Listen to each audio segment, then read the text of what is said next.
morning. Welcome to Brandenburg News Network. I am Donna Brandenburg, and it is the 12th day of December 2023. Wow, has this month been going fast? It's just amazing. So anyhow, we're up today. When I first got on, the Rumble was crashing again right when we were ready to go on, and then I gave it a little bit of time and they came back. But clearly, we're having a few interruptions on the internet. We certainly did yesterday. So today, I wanted to talk about my trips just a little bit.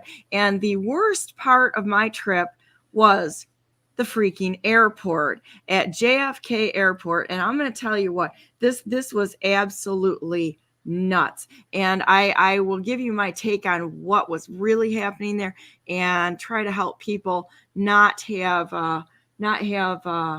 a worser, I'm going to use that word, a worser outcome in the future by making bad choices as they're trying to coerce us into advanced surveillance, because that's exactly what's happening there.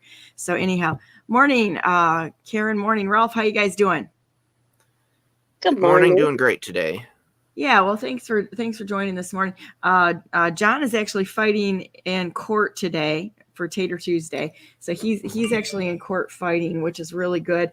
And Courtney is up in the air in an airplane right now. So, I love it that you guys are such faithful friends and always willing to help no matter what it is. So I asked them yesterday, can you guys come on? And they graciously said yes. And I wanted to talk about this anyway. So this actually worked out pretty good. God was involved in this entire thing, in my opinion, because I think we need to talk about this. One of the things that I saw that was so disturbing this weekend, let me explain what happened. So I was traveling. First, we went to Mar-a-Lago. A lot of fun. A whole lot of fun. It is beautiful. We have so many things to be proud of in the United States. Our nation is not something to be ashamed of. The infiltrators and the liars, cheats, and thieves who have infiltrated our government for self-gain, we got issues with them, right?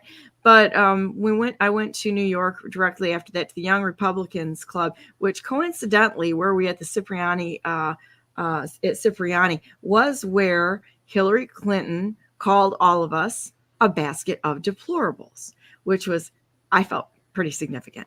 And I got to meet Rudy Giuliani and Kash Patel and a bunch of other people that were very interesting, and it was a lot of fun.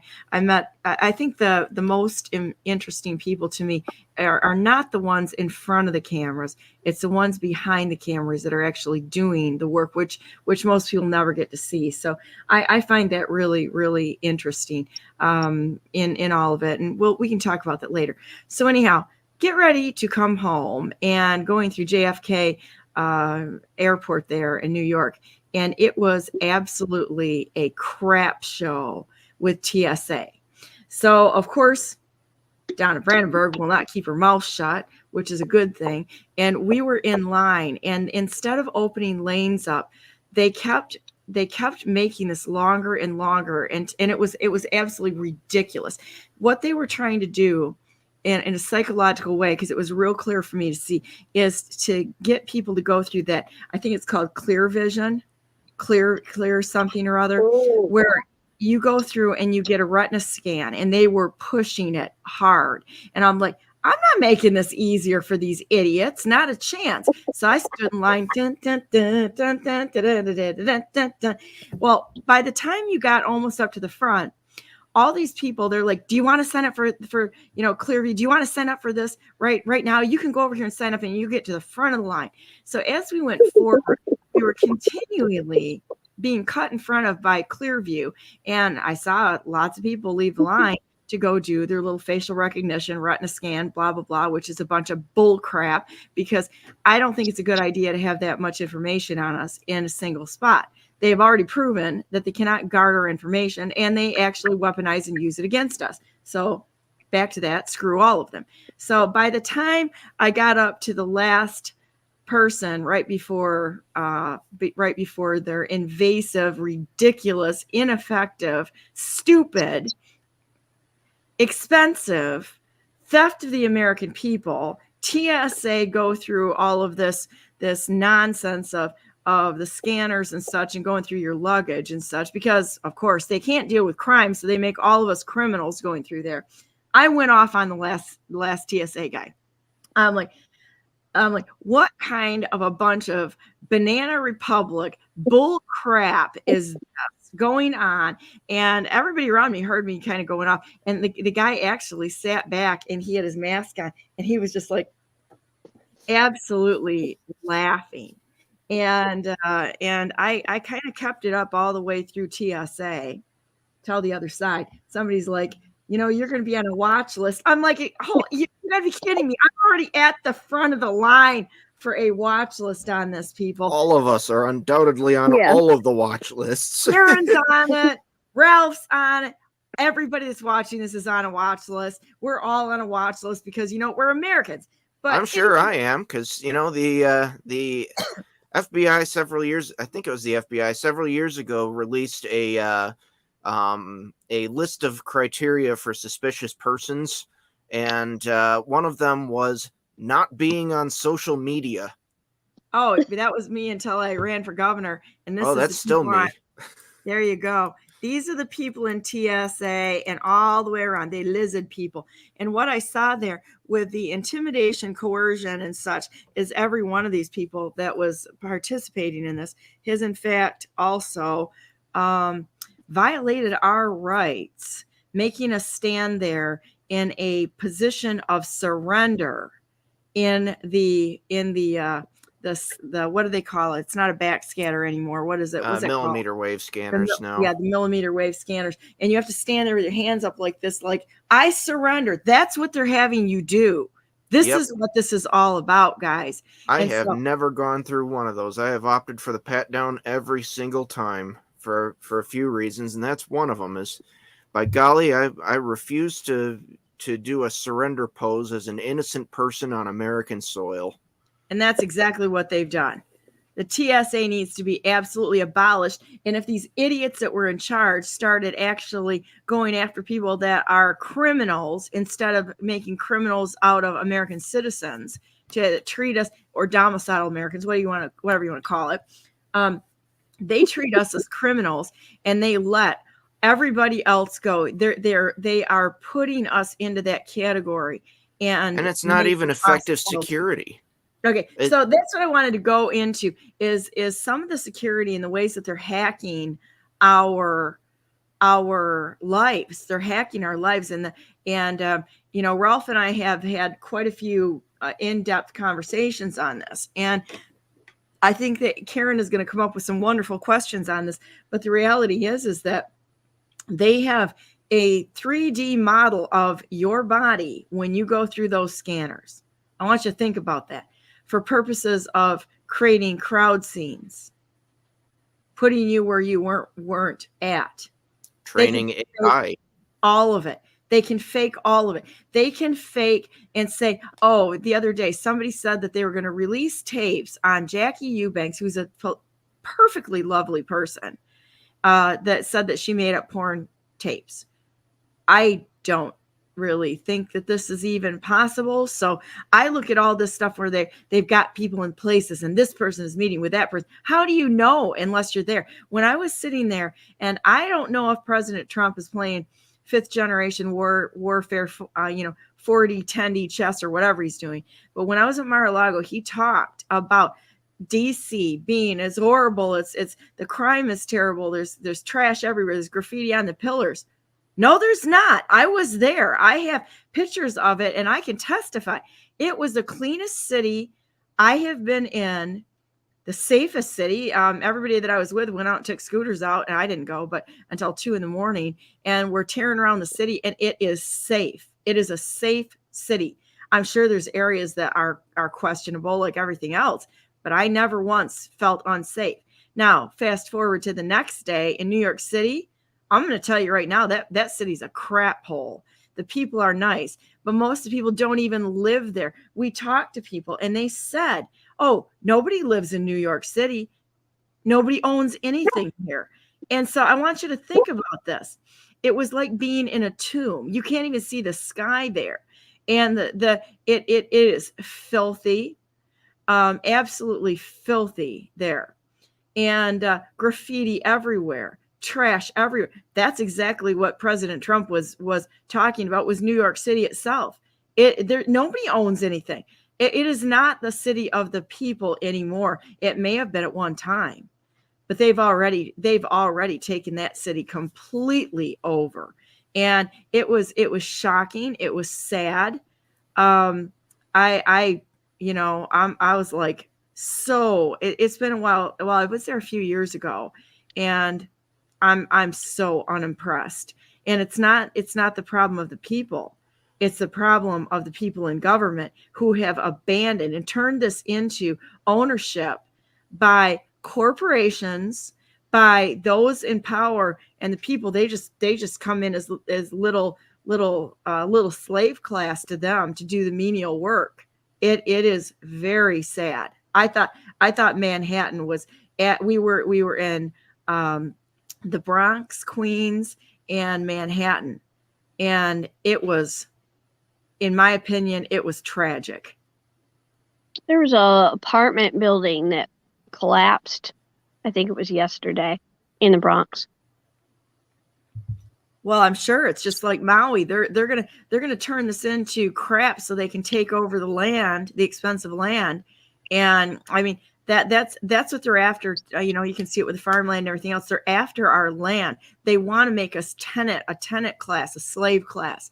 And it was clear to see in New York City. I was so unimpressed.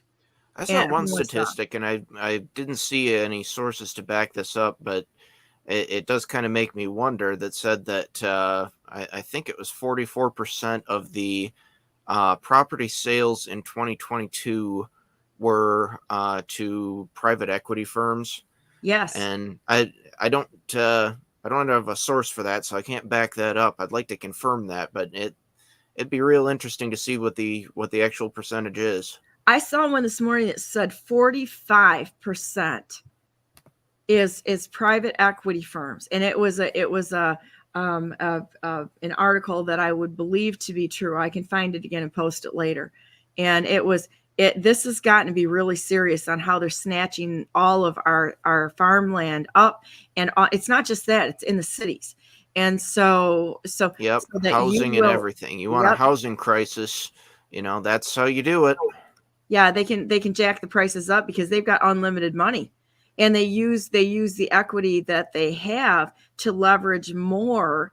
That's exactly how they're doing this. Same problem as China has. Yes, and it was the people that we talked to on the street. They were like, nobody owns anything in Manhattan. They're like, no one, no. Everybody lives in Jersey and commutes, or they live somewhere else, and they have these long commutes. So they're stealing their lives just by getting jobs there. I'm like, people. It's like, Detroit. Look at Detroit. I always called Detroit the armpit of the earth because they have abandoned. I mean, that's Detroit proper. Do you know how they keep billing this as a large city? This is a large, impressive city, right? No, it's not. It is completely the area where the developers are, like Dan Gilbert and Stephen Ross, the big developers there. There's a lot of questions there and how they're moving money around. And Ethan Hobson did a wonderful expose on that. But the rest of the city, it's like blank. It's like half a ghost town. There's only 500,000 people in Detroit proper. And they're getting all this money under the guise that we're supposed to believe in. It's a big city. Well, Grand Rapids is about 1.3. We're still bigger, but they're going to turn Grand Rapids into the same kind of crap hole that is. Get rid of all the people. Just watch if it keeps going the way it is. And guess who's sitting right in the middle of that? The DeVosses. Watch what happens with the DeVosses, the Van Andels, with Amway, and what they're doing to take bites out of Grand Rapids. Well, and another thing too, to kind of right to the globalists. They're globalists. To kind of speak to your point about the commute times, is there was a wonderful anecdote I remember hearing from the development of the original Macintosh from Apple, and somebody within Apple, I think it was Steve Jobs, was getting annoyed by how long it took the original Macintosh to boot. The boot times were just, initializing the computer up was taking too long, and it was annoying. And so he went to the engineering team there and basically said, I want you to shave 5 seconds off of this. And here's why. If you add that 5 seconds up over everyone that we're planning on selling this to, all of this many users, if you add that 5 seconds up for every day that someone has to boot this up, you're saving 5 seconds of their life. Look at cumulatively how many lifetimes of time that we save by shaving off that 5 seconds.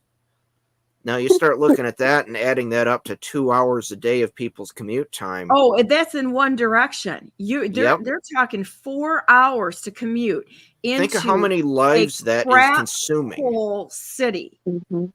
Think of how many lives that's consuming. Think of how much time that people could be spending with their families instead of having the state raise their kids. It's all about destroying family. You bet it is. Thinking about how many people there would actually be able to make a much better income if they were able to spend that time productively rather than sitting in traffic clogging up the publicly funded roads. Mm-hmm. It's a theft of life, liberty, and the pursuit of happiness or property. You're absolutely, both Good of way you to are say that. absolutely right. And honestly, all the big cities are like that. You think anybody really lives in these cities that's a regular person? No. How are you going to afford?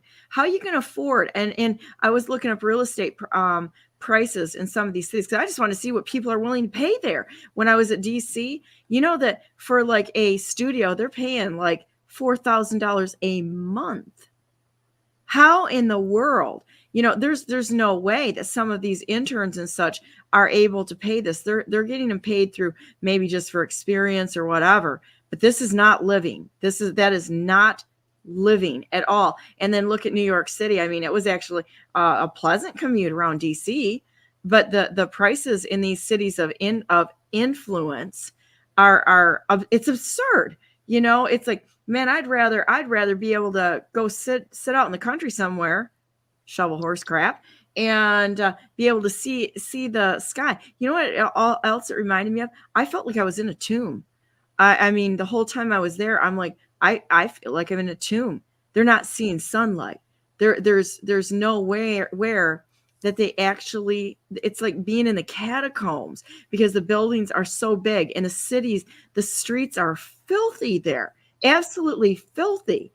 And so it is, it's like, it's crazy. And where we were too, we were in the financial district. There's like, if you look at the bloody, gory history of that area, oh my gosh. And it was weird. There was a lot of Egyptian art there. There was a Sphinx in front of the Native American Museum. And some of those buildings is what I felt like the same thing. You know what it felt like to me? It felt like the same thing kind of as DC, that at one point in time, this probably was a pretty amazing place. And I have a feeling it's a lot older than what they're telling us. We don't know the history. We do not know the real history because they're hiding too much from us. We don't know who we're talking to. We don't know. Sometimes, because I talk to everybody and everybody's mad at me all the time. What are you talking to them? As they're trying to build their little echo chambers, because you can't get things out in the light unless you talk to everybody. They will eventually out themselves, and you don't have to say a word. They'll do it to themselves. Nobody will believe you what you say anyway. Does anybody out there actually believe what anybody says? If you do, you're an idiot, because there's people on both sides that are playing games. They're lying. They're full out lying. We don't even know, unless we do a thorough background check, who these people actually are. I have seen so many aliases on people and backgrounds that don't make sense, and connections that people have that I can tell you what they are. Who's going to believe me? Do your own research, and I'm not going to throw the links out there. You figure it out yourself, because it doesn't matter what I say or anybody else says generally, unless you listen to me long enough, and you'll say, wow, she's just ornery enough to maybe be honest, right? Well, I kind of am. I got nothing to hide, but I would encourage everybody to do their own stuff. But you don't know who you're talking to. They place people. They give them an alias. They'll even give them a whole background story, and they make stuff up. And until you really get in and dig and see how deep this goes, and when we say follow the money, how they're attached to other LLCs. It's like we were talking the Michigan, the MIGOP, and the this nonsense going on with Comerica Bank and the trust that they're going to, the Seymour Street Trust. I'm going to tell you what, anybody that's a Republican or identifies as a Republican, I hope you identify, or you really are an American who is, you want to identify as a Republican, whatever, we're Americans. I'm categorically, because it's all, they're lying to you. I want somebody who's got the guts and maybe the smarts to say, what are the other LLCs that are underneath this trust? They're all talking about one level, but where you're going to find it is down here. It's just like with Dan Loeb, who was the one that put Whitmer in place. His wife, Amy starts with a T, Amy Tatry. They move money into other people's names. And Robert Owens, who's sitting on top of the MIGOP, did the same thing. He was putting things in his wife's name and everybody else's name. He's a felon, okay? He just got convicted, and he's sitting in there handling affairs of the MIGOP. But they put it in other people's names, and they have trusts, and they have LLCs, and they have holding companies, and they have hedge funds, and all of this. And that's how they are funding all of their illegal activities. You got to look further down, further down line. So anyhow, I'm sorry. So Ralph, you just sent me something. Yeah. Just kind of on the TSA subject. Earlier, I sent you a link to a story from 2010 about Adam Savage from Mythbusters. To give you an idea of how vigilant the TSA and how vigilant and effective the TSA actually is at stopping threats. He accidentally brought, I think it was 12-inch knives in his luggage through the TSA. And this was, he still had to go through the full body scanner, but 12-inch razor blades went through there just fine, and they didn't catch that at all, and that was entirely accidental. That he forgot they were in his luggage, because it's Adam Savage and Mythbusters, and they did all kinds of crazy stuff. Mm-hmm. But I'm trying to find that link. Did you email it, or where did you put it? In the chat. Oh, in the chat here. Okay, hang on. All right, we got a private chat going on here. So hang on a minute. Oh, here it is. I see. Okay.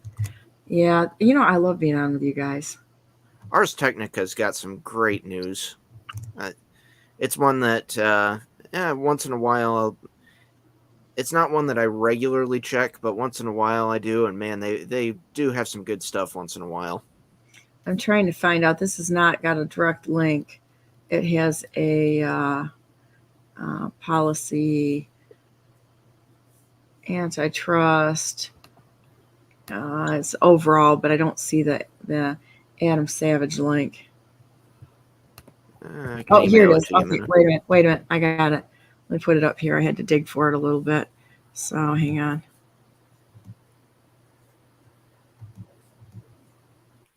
Here we go. So here we go with this is just a money grab, and it's something to honestly enslave the people of America. This has nothing to do with real security. And when I saw them going into that Clearview doing the retina scan and the facial recognition, it's like this is incredible. So there you go. So saw the junk and missed the 12-inch razor blades. They have got what like an 80% failure rate. So this is what our tax dollars are going in to TSA. Total stinking losers is what they are. I can Yeah. have another name for A, but I won't say it online. I've had great experiences with the local Should I say it? I'll TSA say it. officers. Total stinking ass hats is what it is. There, I said it. I've had great experiences with the local TSA officers. And a lot of times they even just kind of apologize for their policies that they're handed down. You know, on the one hand, they're just following orders, but But on the other hand, the they're other just hand, following orders. yeah, they're just following orders. And the bigger problem that I have with it is with the policies, because it is just security theater. It's not about actual security. If you want actual security, you know how you solve that? You add lockable cockpit doors like they already did. That prevents the whole problem, because, well, you want to bring something on board a plane that's hazardous to the integrity of the plane, such as an explosive. If that happens to go through all of the puffers and the dogs and you miss it by all of that kind of stuff, well, then what are you going to do? Damage a plane? Okay, you can't aim it. Not like you could when the cockpit doors were wide open. And so it already eliminates the possibility of the attacks that we've already seen. It pretty much, with the policies that they've got, hijacking an airplane is I'm not going to say impossible, but it's so impractically difficult as to be vanishingly unlikely. They should take you off of the TSA list now, Ralph. Yeah, of course. Yeah, and then put a U.S. Marshal on board. Put a U.S. Marshal on board. That will, an armed U.S. Marshal. But how much money we would save? That's one of the things that with doing computer security is you can lock computers down to the point where they are nearly perfectly secure, but people won't be able to get any work done with them because you've made it so difficult to use the computer that it defeats the entire point of the computer existing at all, because you've locked it down for security. You have to have a balance there between security and usability. And if you're going to add security measures that don't actually do any security, but just add inconvenience, delay, and hassle for authorized activities, that's not security. That's security theater. If you're going to implement an actual effective security measure, hey, great. But there's always going to be a trade-off there between the security that you're implementing, the cost to implement it to, the people implementing the security, and then the cost to the users that you are filtering. Heck, look at spam filtering. You've got the same kind of a trade-off there. Do you send every email that comes in to spam and let the user decide which ones are good and bad? Do you have kind of a midway point where you send most of what you think is probably spam into the spam folder, or do you leave nothing in the inbox? At both ends of the extreme, you're still making the user sort through all of their email, including the spam, because you have not made your security measure effective. And that you have to consider the actual users of something anytime that you add a security measure. But, prior to the TSA, we had just the metal detectors, and that really handles almost all of the security threats that you could have that would be effective security threats that they're trying to guard against with minimal Let's talk invasiveness. about Israel. Well, you don't have people being afraid. If you don't have security, you don't have people being afraid. Yep. And yeah, like you said, Israel, they a lot of people show them as an example of effective security, and I would have to agree with this is the better way to do security in a lot of cases, is the way that security happens in Israeli airports. And this has been public information as to how they do this for a long time. But you've got a fairly high hijacking risk from passengers to and from Israeli airports. If of anywhere on the planet, that's going to be one of the main places that you really want to make sure that your security is top notch. Well, rather than doing all of the security theater ineffective measures that we do, what they do is they just station a whole bunch of basically plainclothes security officers throughout the airports to watch everybody for suspicious behavior. And they've got, they've got like the dogs and that sort of thing, which, a dog can pick up on stuff a lot better than a lot of the chemical analysis stuff in a lot of cases.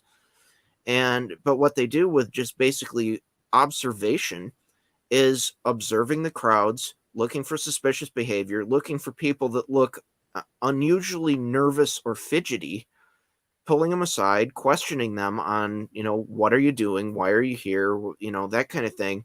Fairly innocent questions. And a lot of people in that case, if they are a threat, won't be able to hold it together and keep up, a whole cover story through their questioning. And from what I understand, to date, they have, since they started instituting this policy, they've had precisely 0 onboard security incidents. It's been perfectly effective. And you can say, well, yeah, the TSA's been perfectly effective too. Well, there's a difference between it wasn't going to happen anyway because you already solved it in other ways and we fixed it. If they could just go after the criminals and kind of, it's like those the bug zappers out there. The longer you run the bug zappers, the less bugs you have over time. The more the more if we had something that was like a bug zapper for criminals, I'm not going to say it exactly, but you know what I mean, and got rid of the threat, then that would be the way to end this. You don't just say. What you're saying is we need to, for effective security in airports, really, as an alternative to the, giant bug zappers, is we need to figure out how to breed giant chickens and giant guinea fowl and let them loose in the airports. That's right. They'll go get the parasite class that just wants to harm each other. So bring back the dinosaurs. Bring back the dinosaurs. We'll just train them to eat the evil people. Maybe they're smarter than people and finding the bad eggs. In airports. Okay, something else I want to bring up here. Bitcoin's blockchain caught loaded with child porn. This is a huge threat to everyone out there right now, and you may not even know about this. So decided that we would bring this up here because this is kind of a big deal. Yep. This is one of the problems that I have with the policy of prosecuting people for the possession of child porn. It's too easy to plant. It's too easy for people to have it without even knowing it, with how much data can be stored on a computer inadvertently, whether it's in cookies, whether an ad that's on a web page that you looked at downloads it to your computer, whether it's caught in Bitcoin, in the blockchain. It's too easy for that to happen. And on top of it, it makes it so that you've got low-hanging fruit for law enforcement to go after for people that may not even know that they have it, rather than going after the people that are actually making it or distributing it. It makes it real easy to just drag out a whole bunch of low-level people that frankly are not valuable to actually stopping the trade of this stuff. You got people that are making it. Yeah, go throw the book at them. They absolutely deserve that. But once you start getting into zero tolerance possession of anything, be it child porn or drugs or anything like that, when you have possession be a crime, you have situations like there was several years ago, there was a big case that I remember from, there was a feud between a couple of neighbors.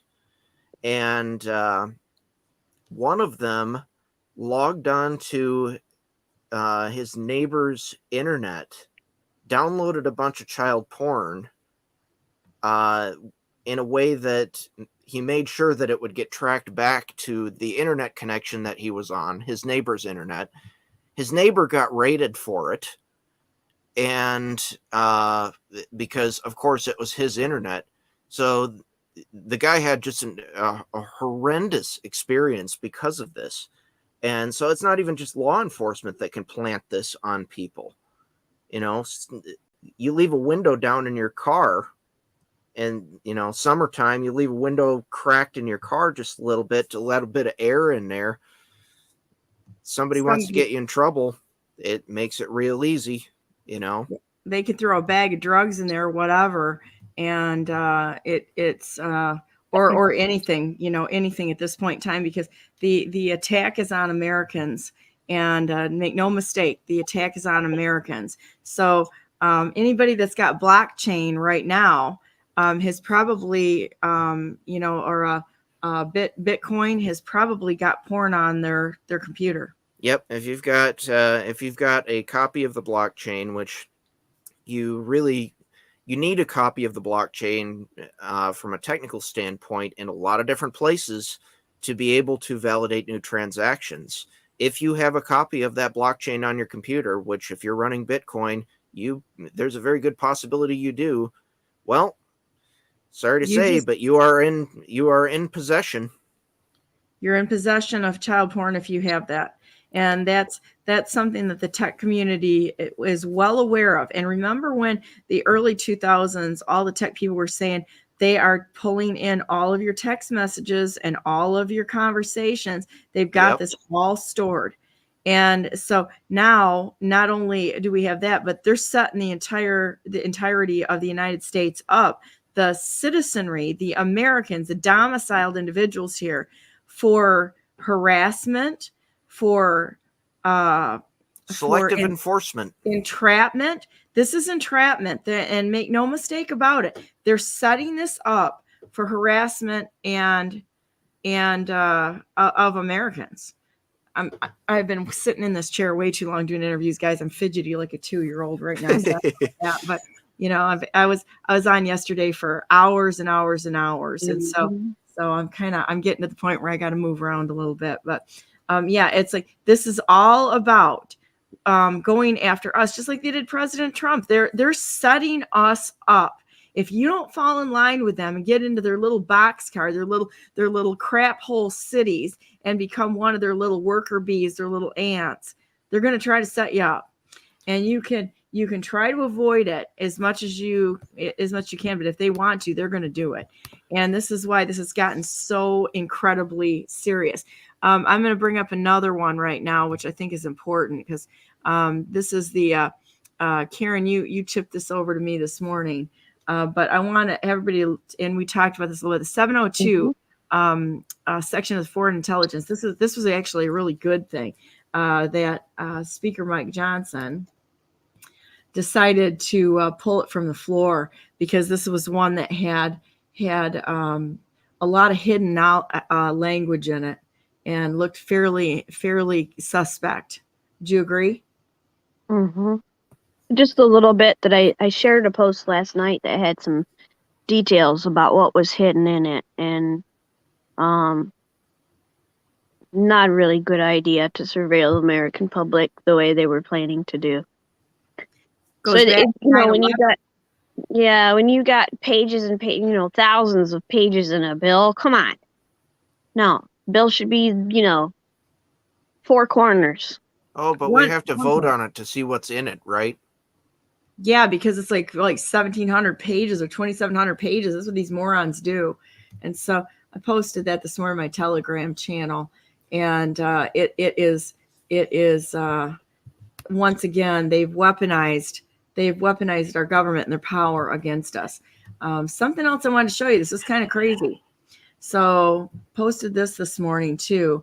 You remember how they were in almost all of these entities across the internet. I watched a guy get into Yahoo one time to access the porn networks. Now, he didn't show it. He showed how to do it, but he didn't show what they necessarily were accessing. So he was pretty sensitive to that. But I want you to look at this. First of all, the things that I see here, that's AI. That is I knew it. That's why I didn't share that. I saw that this morning, and I was like, I'm not going to share that because I don't know if this image was real. Now, is the concept real? Yes. Is this particular ad on quote unquote Etsy reel, and I'm gonna hesitate and flesh this out for a minute and see what happens before I share something that's accusatory toward a company. It may or may not be happening there, but that's AI. So yeah. either they're putting a hit out on the company, or it's maybe the feds trying to catch or entrap those who are dealing with child porn. And I tend to think too that that's a lot of the way that they end up blackmailing a lot of our elected officials into doing their bidding. Is basically, they get them involved in this kind of stuff knowingly or unknowingly, and threaten to pretty much ruin them and everyone around them. This is pretty pretty obvious here, but that entire concept, I think that's how a lot of how they're doing it. Well, this is what they were doing on Wayfair with the furniture. And then what I thought was really strange with that years ago is they're selling furniture for, like a $20 table or something like that for $15,000 or $60,000 or something. And then if you did a check on the names of the furniture models, they were the same as the names on the milk cartons of missing children. I don't know if you guys knew this. Mm-hmm. And so in my opinion, what I saw with the kids on the milk carton, they had missing children. Those weren't looking for missing children. They were advertisements of what they had for sale. That makes a lot of sense. Then you could go to these other sites and see, okay, here's Sophie or whatever it is. And this furniture, it was a direct match to the database on the milk cartons. They were trafficking. They were selling kids. They mentioned the old milk carton thing this last weekend, from the concept of, did you do anything when you saw those milk cartons? You looked at it and you felt like you were doing something by looking at it, but you didn't do it. You threw it in the trash and you didn't look for the child. You did nothing about it. But they didn't mention the idea, and I hadn't thought about it that way. That they were. A lot of sense. It's marketing. I never thought of it that way. That one's fake too. Look at this eye. This eye. Look at the shape of that eye.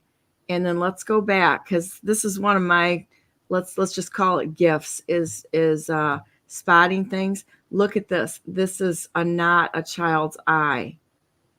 That is a created and embellished eye. And look at the shape of the head.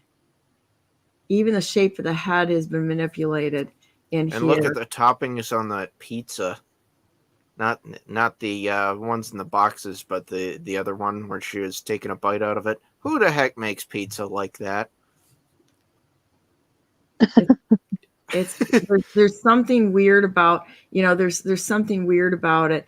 And then if I study this a little bit longer, I'll be able to pick out for you a few other things that are real obvious on why this is.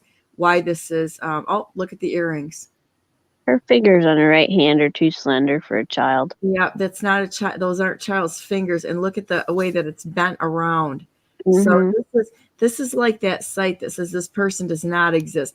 This girl does not exist. But what I would say is, is a stupid person that got on here that was looking for child porn and such. They're gonna go on here. I kind of almost wonder if this is a Fed sting to catch people, honestly, because it's very possible. But there's things that you should be able to. I would hope so. Quickly look at this sort of thing and say, does that look like a child's hand? The answer to that is no, not at all. And the proportions are off. The head proportions are off according to the shoulders. That the head is larger, and so they're doing things that are definitely skewing things here. So I would hope this is a sting. It looks like a sting to me. I would hope so. The alternative is not good. Yeah. Or is Etsy up to something else, or doing something similar in another fashion, or Is it waking up the public to something about Etsy? Or is Etsy's completely innocent and this is, as you said, a sting or just somebody or the clickbaiting? Fed's going after Etsy to try to discredit them. We don't know. Well, Etsy is just kind of a marketplace a little bit too, like eBay. So, I'm sure, or like Amazon has turned into as well. Any of those, I'm sure you could find the same kind of stuff going on any of them. You can. There's different levels that if a person knows what they're doing, which I do not. I've seen a demonstration, right? But if you know the right words to put in, and I would hope that they've got this locked down because it's horrific. Karen, you went to the human trafficking seminar, and I really want to thank you for going to that while I was down. And Karen's a spy. So for it's like she showed up there in order to help gain information, but also to help me so I could be in several places. And we in a good team, you have to have people you can trust, and you break up and you search for clues. And Karen did a spectacular job. And I wanted to say happy birthday to you this weekend. I really was. It was a gut-wrenching thing for me to decide to go down to Mar-a-Lago. I really wanted to go there. I wanted to be at both places, and we thought we had it figured out until New York City came up. And I thought that was amazing because, going to Cipriani there was where Hillary Clinton, the head witch, called all of us a basket of deplorables. Mm-hmm. Well, this event, I posted about it a little bit more last night after I posted some memes, what the experience was like. And the first thing I want people to know is that I was really anxious to go because that you're going to hear a lot of negativity, right? And so you get kind of amped up about that. And a lot of people don't want to look down that pathway because it's scary. It's too real. It's frightening.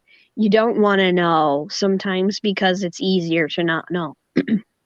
But it's really not that scary. When I went, what I ended up coming out of there with was I met a lot of passionate, faithful people. I mean, God was definitely part of the discussion. There was a lot of hope. There was redemption. There was inspiration. There was community. I'm in the women's restroom and I hear someone say something that really connected. It was like she was talking about me. And I turned and I said something. And so we started a conversation amongst three of us, and we were all feeling similarly.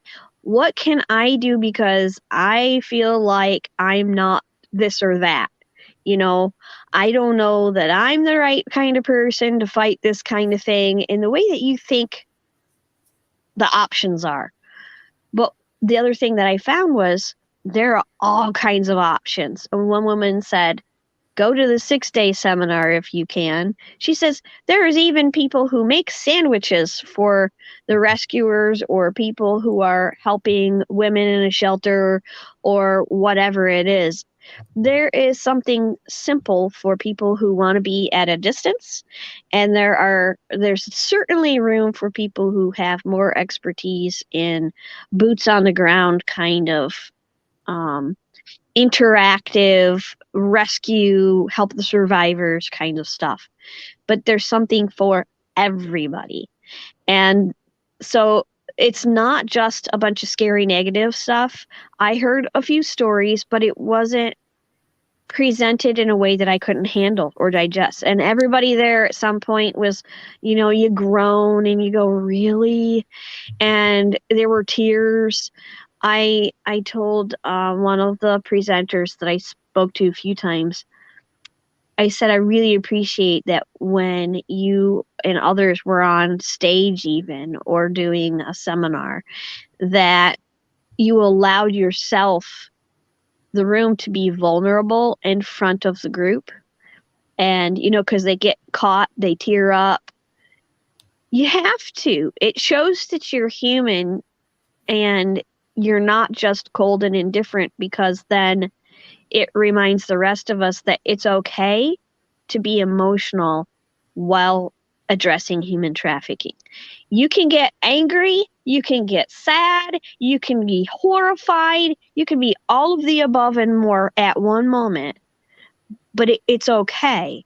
That should not stop anybody from doing something. So last night, I finally collected my thoughts enough. I was reviewing, I haven't even gone through all the materials yet. But I had some handouts that a lot of it is directed toward parents or children, and fascinating stuff. I'm surprised at how much I'm learning, like really basic concepts that I should know about, but because we as a society don't talk about them, if you're not tapped into that end of things at all, you don't get exposure. And it's okay to not know and say, well, wow, I just learned something simple. I feel stupid. No, it's okay to not know, but it's not okay not to learn, because we all have a responsibility to participate in that. So I took one of the handouts and I made some memes, and some of them were kind of wordy, I know, but I didn't want to split them up because it wasn't my wording. I wanted to share some of those things that I learned through that because they're really, really important. Like, I'm not a parent, so I don't think about how do you approach a subject to kids. You have to talk to kids about it. I always thought, well, it's kind of an adult subject. Actually, it's not. You've got to talk about, if you've got a 9-year-old, you better be thinking about how you're going to approach the subject of pornography, because they are going to start seeing it by accident or otherwise. And what is that conversation going to be? It's going to come from somebody else, or it's going to come from you. And you need to coach those kids to know what it actually involves and how wrong it is for their brain development, for their emotional development, how wrong it is for relationships. That's not normal. Because if you don't, and they start viewing, they can become aggressive toward females. They can gradually get more and more addicted. They can not only start viewing more and more nasty stuff, but they'll start purchasing it in real life in order to get that same high. And that is one of the things that I learned. How do people get to doing child porn, whether they're receiving it and viewing it or actually getting involved in it physically? It's because with pornography, that addiction prevents someone from getting the same high by doing the same thing. And so at some point in the future, if they continue on that path, they're going to start looking at younger and younger images.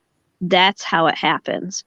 Because I never could wrap my mind around it. Now I can see at least it makes some kind of sense to me. And that's one of the things one of the little things that I learned this weekend. Then I go, oh, okay. Now I can make sense of this, and now I can do something about it. It starts by teaching the kids. But there's hope to it too. There's so much hope. But one of the seminars I went to, this man I told you about, I hope you have him on the show. He is part of a team in Arizona called Just Men Arizona. They have teams of men because men talk to men. He says you can't have women doing it. It just doesn't work. And so they go online once a month. So it's not even a huge commitment. It's once time a month for a few hours at a time. And it's a number of them together. They're working anonymously on set computers, so it's very secure. And what they do is reach out to people who are looking for porn or prostitution. And they have a set of templates that they put out. So the first one will say, your conversation is being recorded. Did you know that such and such about pornography? And they start to educate. Some people will stop right there. And so you've interrupted something. Some people start cussing at them. And well, they're wasting their time. Every now and then they'll get somebody that learns from the templates that they're sharing, things they didn't know. Like, men tend to think that some woman who is in a pornography scene is getting paid and she's enjoying it. No, most likely the majority of it is someone who is being pimped. They're doing it against their will. They're being forced to pretend like it's enjoyable. And the vast majority of it includes aggression. So those scenes are not victimless. And some of these men, when they learn something like that, they start to think, and it clicks, and it's not just, I'm here to enjoy myself. All of a sudden, I'm a perpetrator of a crime. Because not only did that victim in that scene, whether it's a man, a woman, a child, or all of the above, they were not only a victim or victimized and objectified by the event itself, but every time somebody clicks and views it, they're once again being harmed. You are a perpetrator of a crime by clicking and buying and viewing it. And some men don't see it that way, but if they're caught early enough, they can turn around. And there's been a few cases he started to share where a man will say, oh, I've got to do something about it. And there are programs that help men through this addiction, which I had no idea about. There's help for people like that. It's an addiction. It's just like a drug or alcohol. And they have a 10-week program.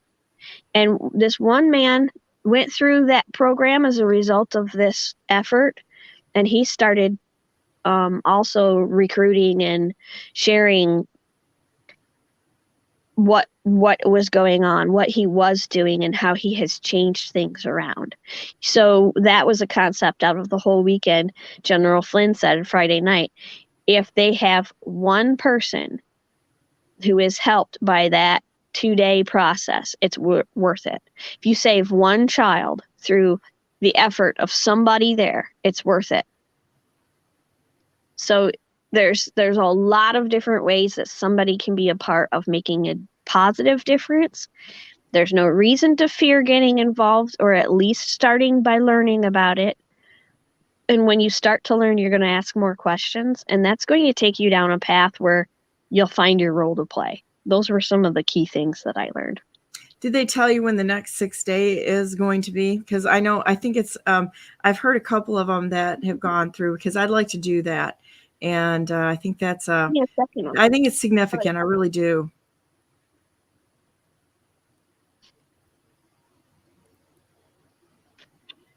It was part of the... I think it's March. I think I remember seeing it in March. I think it's at the bottom. Yeah, March 11th through 16. And it doesn't say here where. I think I'm going to do that one, because I've been wanting to do that for a while, and I think it would be that should be up there, getting educated and being all in all the time, just like the election integrity stuff. We all have to be involved in this, all the time. I don't know, my playtime has pretty much come to the end, and I know that I'm kind of immersed in this, and trying to, I was thinking about that this week. It's like, look at how far all of us have gone over the past years, and waking up to this stuff that's out there that's tragic, or that needs to be fixed. And I think at this point in time, all of us can say we don't really sleep a lot, and we're truly immersed in this fight 24/7. It never goes away. Once you're aware of it, you end up being fully engaged all the time. And I don't know if you can ever go back. You know what I mean? Mm-hmm. I don't think you can ever go back to just like bumping along in life and living a quote normal life, going to work and visiting with you. Because when you are, I had one of my sons say this morning, they're like, you kind of launch into things really, really pretty fast there, Mom.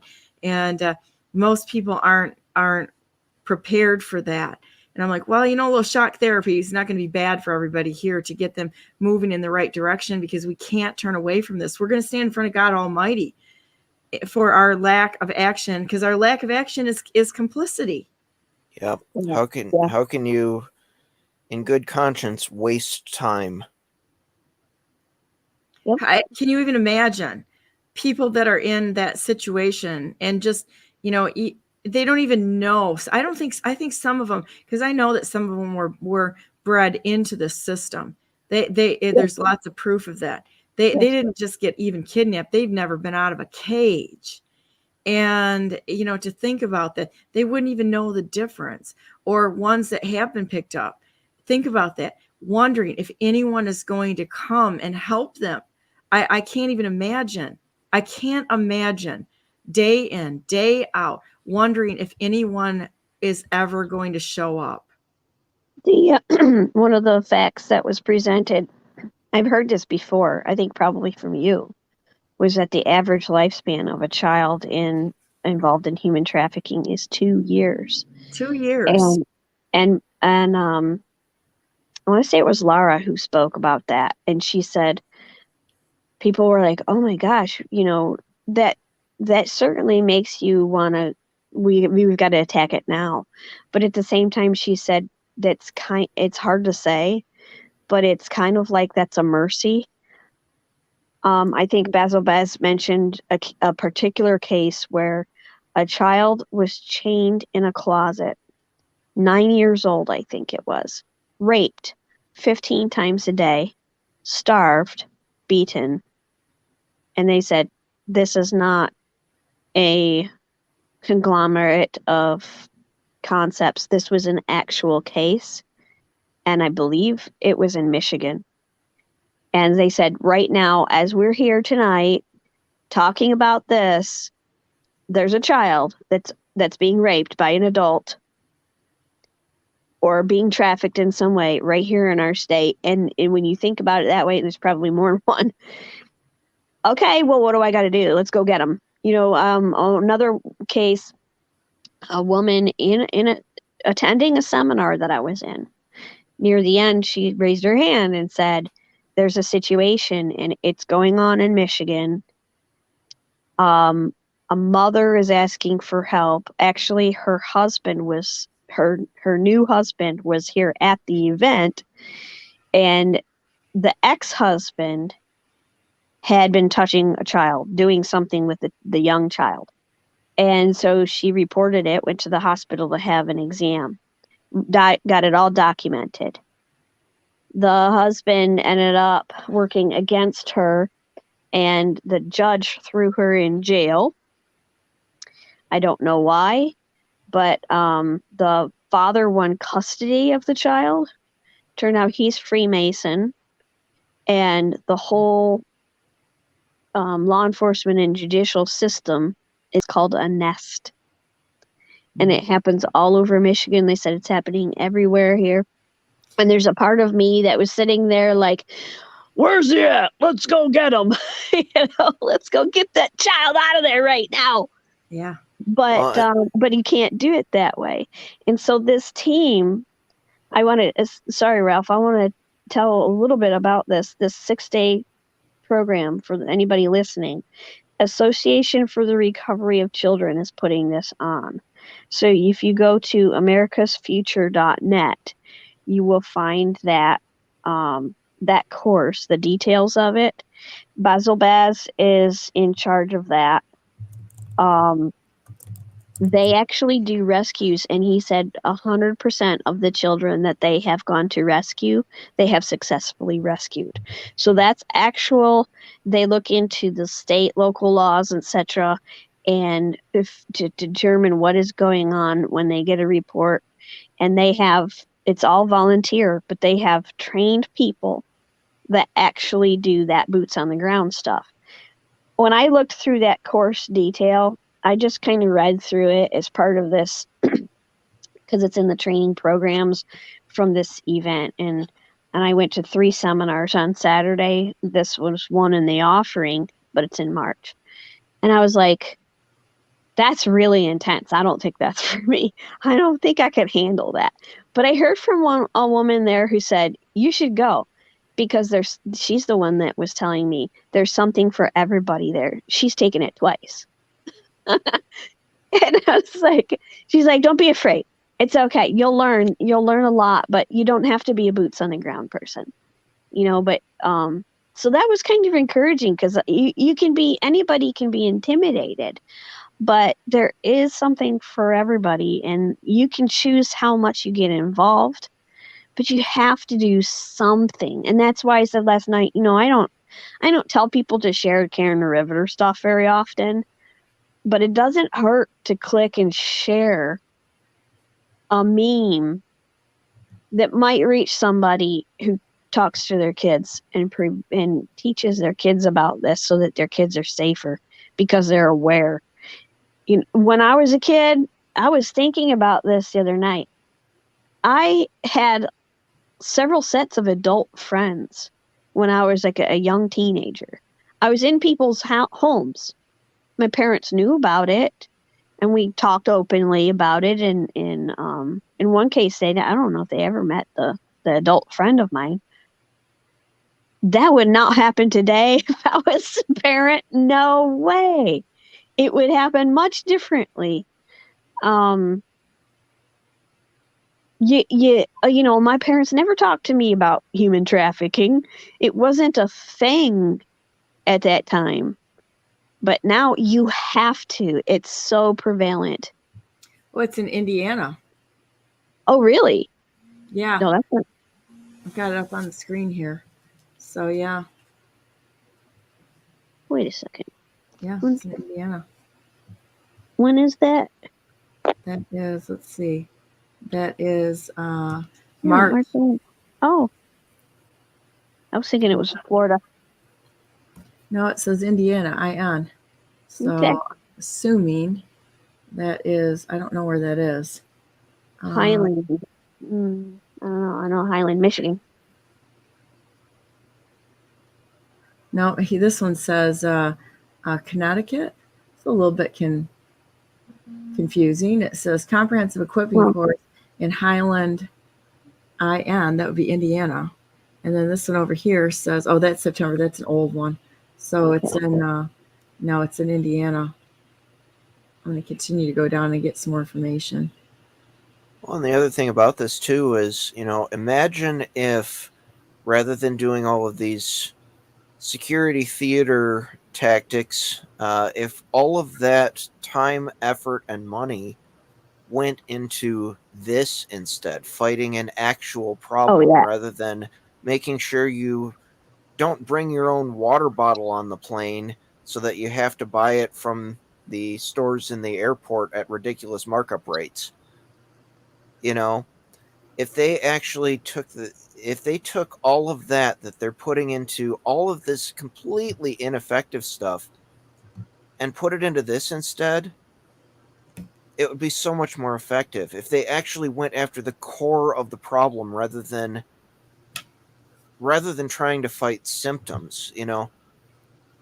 Like another one kind of in that same vein, I guess, for trying to make that point is, why would you go after users of meth and spend a bunch of time trying to prosecute users for them when you should be going for the people producing it, the people distributing it? And same kind of thing with a lot of this. They're spending so much time going after the symptom because it's easy to prosecute, rather than going after the actual cause of the problem. Well, and you look at the law enforcement and the judges that are involved in it. I mean, there's a whole network of them in these nests too. This is something I've heard and believe to be true, is that the judges, the police are involved in it, and the doctors, because they'll take a kid and have that kid raped, and then they've got to take him to a doctor to get him put back together again. And I think that the influx of children coming in through our border has really created problems, because now they just kill them. They don't even try to sew them back up after somebody has basically ripped their bodies to shreds. they used to take them in and then they'd sew them back up and get them back to work again. And now they just let them die.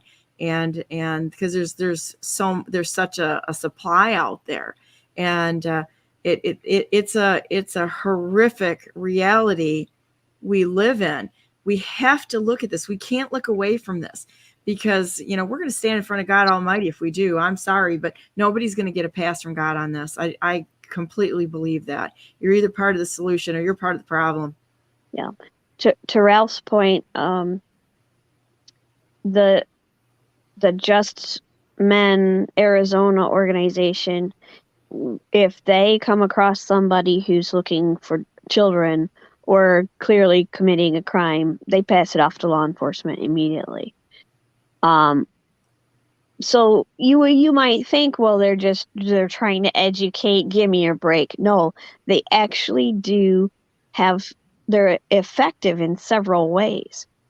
But I'm not criticizing their group for trying to help individuals. I know. I'm more talking about the actual, like law enforcement.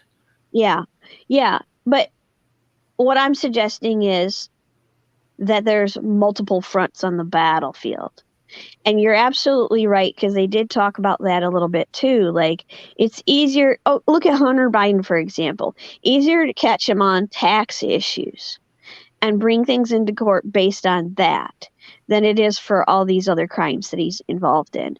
It is easier to catch somebody in a possession of a drug and get them in jail than it is to get them caught with children that they're trafficking at the same time.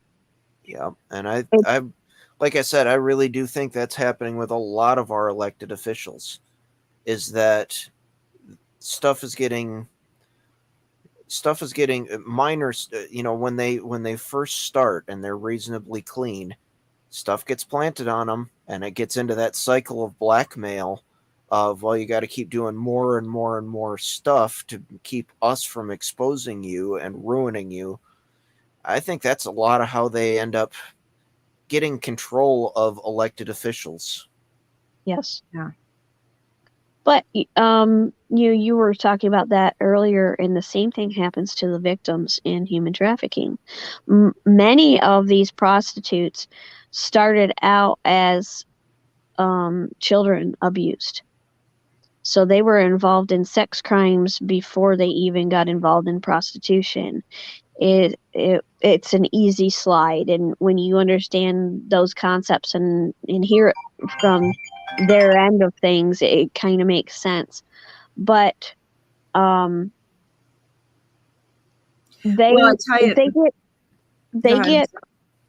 also are when somebody's groomed. One of these flyers said something about like $100,000 they can earn off of a person. So they take their time to groom a youngster online, because the potential there is a lot of money. So they could take their time. It may take them months or even years to groom somebody before they actually can pull them in. And when they do, one of the first things they'll do is they'll get them in a compromising position. Maybe they take nude photos of themselves and share it. Or they get involved in one rape. And I'll call it rape, because if there's a child involved, it's rape. And maybe they think they're consenting to it. And then they say, well, you don't want to do this again? You might want to rethink that, because I'll share this with your parents. I'll put it out there on your social media. They get used in the same way that you were just talking about politicians being set up. And that's how these kids are kept in the system right off the bat, because they feel like they have no other option. They just don't know. Again, educate them. I know a gal in Grand Rapids here who called me, and she was, the first time she was raped, she was 10 years old, and her mom just said, go in the bathroom and wash yourself up. That was it. And then she was gang raped at 14, and by the time she was 18, she said the cops were passing her around. Wow. And she said, this is what happens. And what she told me is, anybody that's out there, organizations that say, we're here to help you if you've been trafficked or victimized, they're the ones that are actually, people go in for them for help, and they're trafficking the kids through these organizations. So it is such an abysmal situation right now. So if you see signs that say, we're here to help, might want like CPS? Like CPS or any of these things. No, they're not. You mean to tell me CPS is maybe not doesn't maybe always have the best of intentions? They're the biggest child trafficking organization in North America. They get $1 million per kid that they legally kidnap from a family, and they'll trump up charges.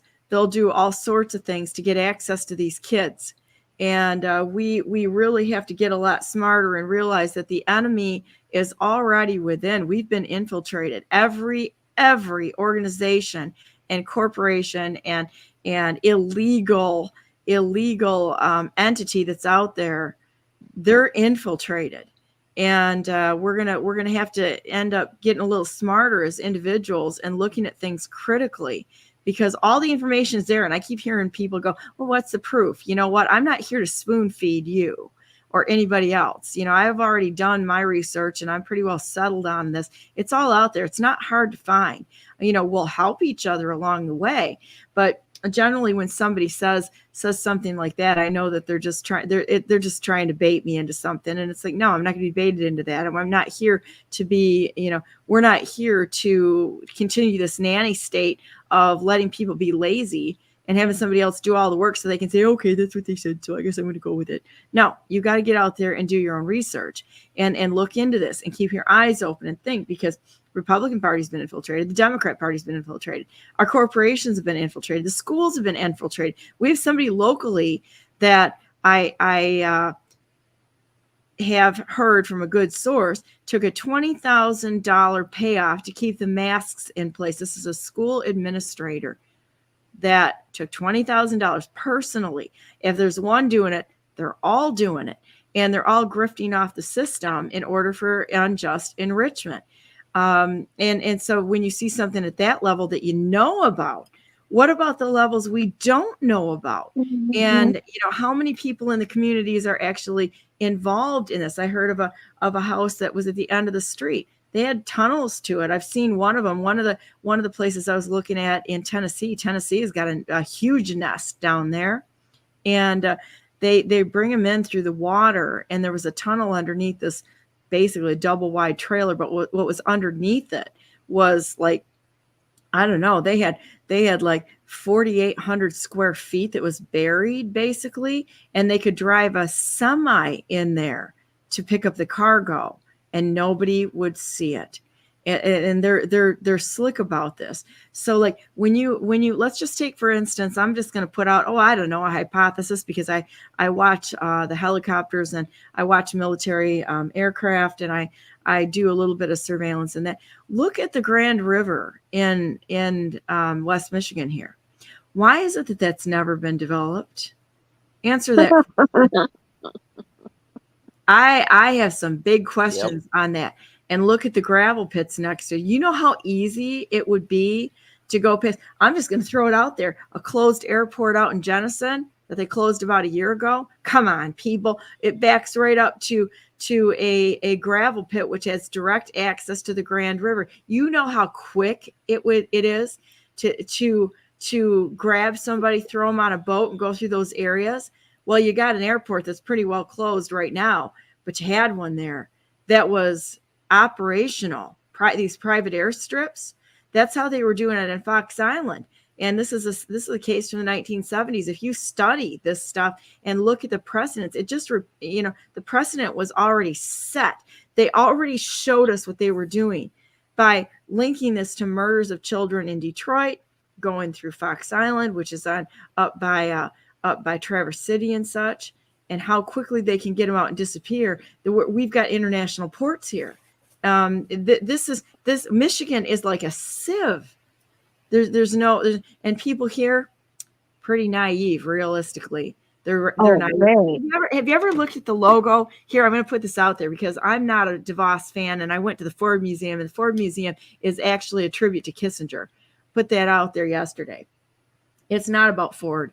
It's on DeVos land.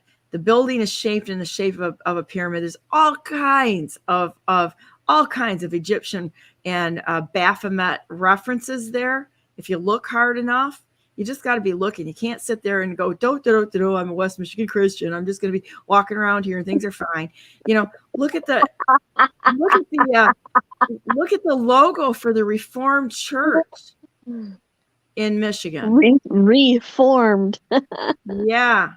And I mean, we're going to have to think through this all. You think the cops are honest? No. You think the judges are? No. They were in on this child trafficking crap. They're patching kids up. Well, and think about this. It's a one-off. It's a concerted effort. Think about this.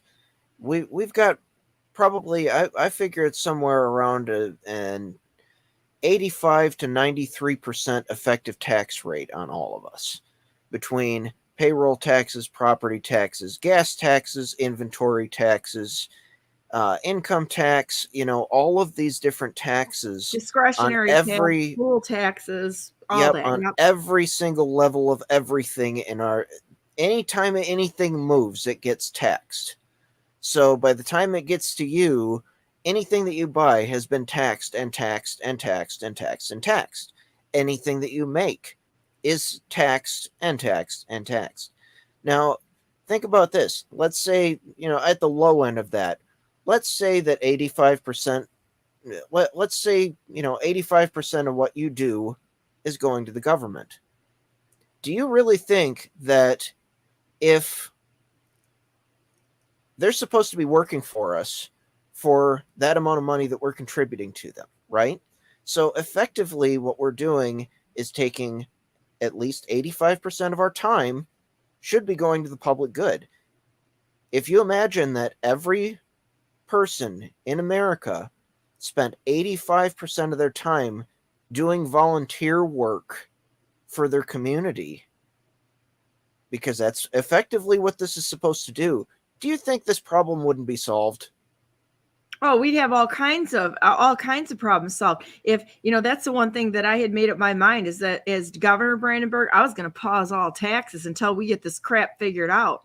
Because you think about this in real terms. Each one of us that goes to work is working until October to pay taxes. Yep. Think about that. If everyone in America had 10 straight months to go find these networks and hunt down the people that are involved in this and solve this problem themselves, do you think this problem would still exist? No. If we've got this much going to our government and they're supposed to be solving this problem for us, do you think they're actually incapable of solving this? No. They don't want to solve it because they don't want to solve it. They're in on it. They're in on it. They are in on trafficking the children, the drugs, the fentanyl, the border. They're in on it. So all they do is keep us all enslaved, so we can't go solve that problem. And we are the last hope for the world right now. So every one of you out there, I hope you're proud as hell to be an American, because this is why we're such a prize. We are the last stand of hope for the world. This is what they wanted. And none of us at this point in time can back down. No matter how bad it is, we're going to take this thing back, and we're not asking permission, because they're doing the absolute wrong thing on every level. And this is an attack against God Almighty himself. They're after our DNA because they want to wipe out any trace of God from this earth. This is evil. It's demonic. It's satanic. And this is where they're all a bunch of Satan worshipers. Why do you think they want the kids? Why do you think you think they want our kids? This is absolutely satanic to the core. Yep. And they've got a heck of a network out there. And we're all, when this thing comes crashing down, because I know it is, because God's on our side, I know this is going to come crashing down. There's going to be a judgment day for these actions for these people. And when this all comes crashing down around us, it's going to be glorious. We cannot go on the way that we have. It's got to stop. and every one of these people has to be brought to justice for what they've done. And when I believe that it should all be broadcast. I think it should be testimonies broadcast so people can see exactly with the proof, not just saying, not coercion, but actual proof of what's happening. I mean, I've seen a kid who had their stomach cut open, and they pulled his heart out beating. When you start seeing the things that are actually happening, you can't look away. They can't anesthetize you into compliance, or like they have with TV and everything else. When you actually have to face what's going on, you'll never be able to look away again, and it will change you. And that's a good change. It's not, and I think all of us need to do it. Righteous fury. It's a righteous fury. To know to do good and to not do it, to you it is like sin, or to you it is sin. If you know that this problem is happening and you just sit on your hands, I'm sorry, that's a problem. And it's not just about children. I wrote about that in my Substack about children. So if people want to look for the biblical concepts, I wrote about that too. That millstone comment, that was spiritual. That wasn't just about children. And most of the time in the Bible, when the word children is used, God's talking about his people. He considers us all to be children. He doesn't discriminate based on age. That's a human concept. I didn't know that until I researched it. I wanted to know what the Bible said about child abuse and child sacrifice. And what I discovered was, I don't know that it was limited to children. Everywhere where it talks about Molech, it was about children. The word children there is defined differently than by age. It may not have been limited to children. God cares about all of his people. And so we should also keep in mind there are men and women, adults, who are being abused and sacrificed in similar fashion. And we get more emotional about kids, which is understandable, and I'm not disagreeing with that concept. But God cares about everybody. And if we're looking away when anybody is going through something like this, and we have the opportunity to do something about it, if nothing else, like I did, you share. When I was in the seminar about the men's program, he talked about the men's program as being an option for a to-do item. Well, I'm not a man, sorry, like Donna says, I'm not confused, so I can't do that. So I said, what are you looking for in the type of men? Because as a woman, if I knew about a man who would fit that parameter, I would share with that man and say, would you like to do this? And he was like, that's a great question. He acted like he'd never been asked that before. Maybe he has, but there's something for everybody to do. And if nothing else, you have to share it with other people and find those people in your community who are capable of participating in some way, because everybody in a community is capable in some way of participating, if nothing else, sharing the information that the problem exists. Because I guarantee you, in my county, we're not talking about it enough. If our sheriff's not talking about it on a daily basis, he's part of the problem. I don't hear anything about trafficking in my county. We have an airport. Yeah, people are so asleep to this issue. It's not even it's funny. Going back to, I could really throw something raw up here if people wanted to see what actually happens in a satanic abuse situation. Is this still streaming to YouTube as well? Oh yeah, I guess I better not put it up there right now, because it is so horrific. And this shows human beings and what actually happens to them. And I'm going to say adults. It's an adult sacrifice. And that's probably good. I won't put it up because YouTube will kill it. But I'll put it up on BNN at some point in time when I'm not going to anyway, for the topics we've been talking about today, because of course we got to bury it rather than bring it out in the open where people can actually solve the problem. Yeah, well, this is it's for real. I mean, I can show you a satanic ritual if anybody's really interested in it and what they do to human beings. It is, for most people, it's shocking. It's disturbing beyond all belief.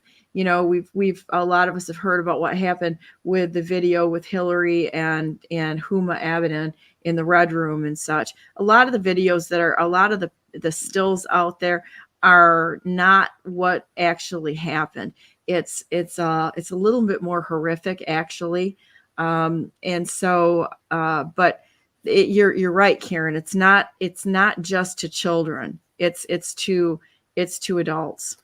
Well, and Karen too, I think to your earlier point, I think another thing that's a major narrow end of the wedge kind of thing that I can't even imagine how much this is going to mess up the next generation is the prevalence of OnlyFans and the on-demand adult content stuff. It's can you even imagine how much that's going to mess up the next generation of kids that are raised in that kind of an environment, where their parents thought that this was okay and this was how they supported their family while they were growing up, and they're raising their kids to have that same attitude, undoubtedly.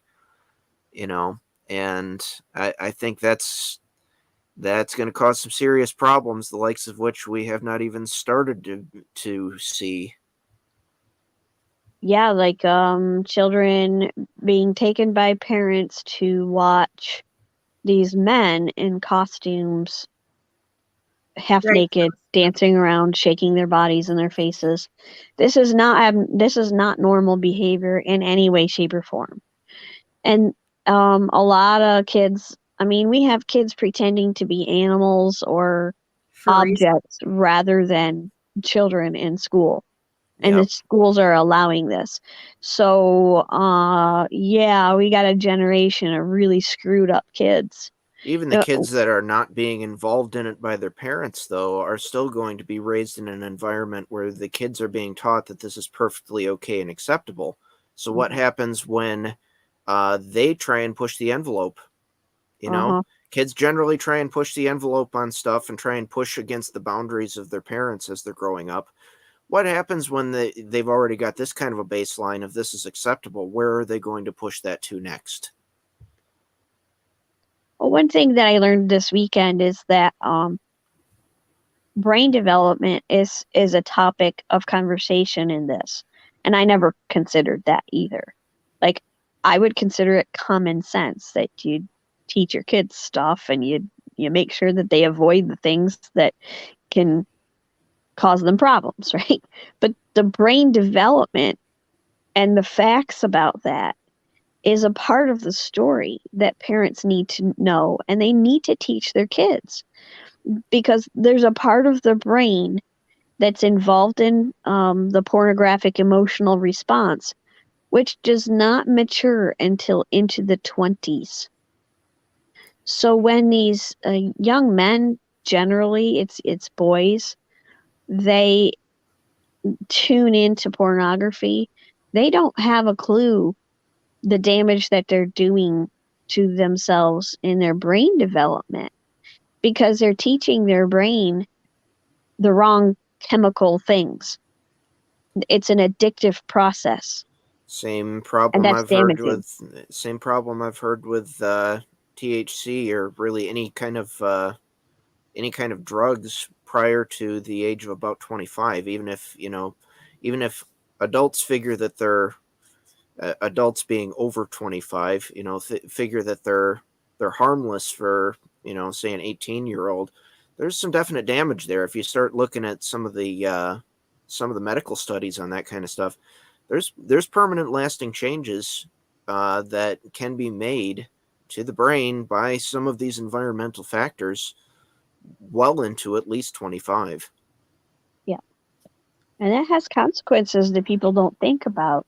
Right. And one of the concepts that they really hit on was that children don't understand, they can't comprehend. It's not just it's not just a societal thing where like, you don't understand, you're too young. No, they really cannot comprehend the consequences of their actions.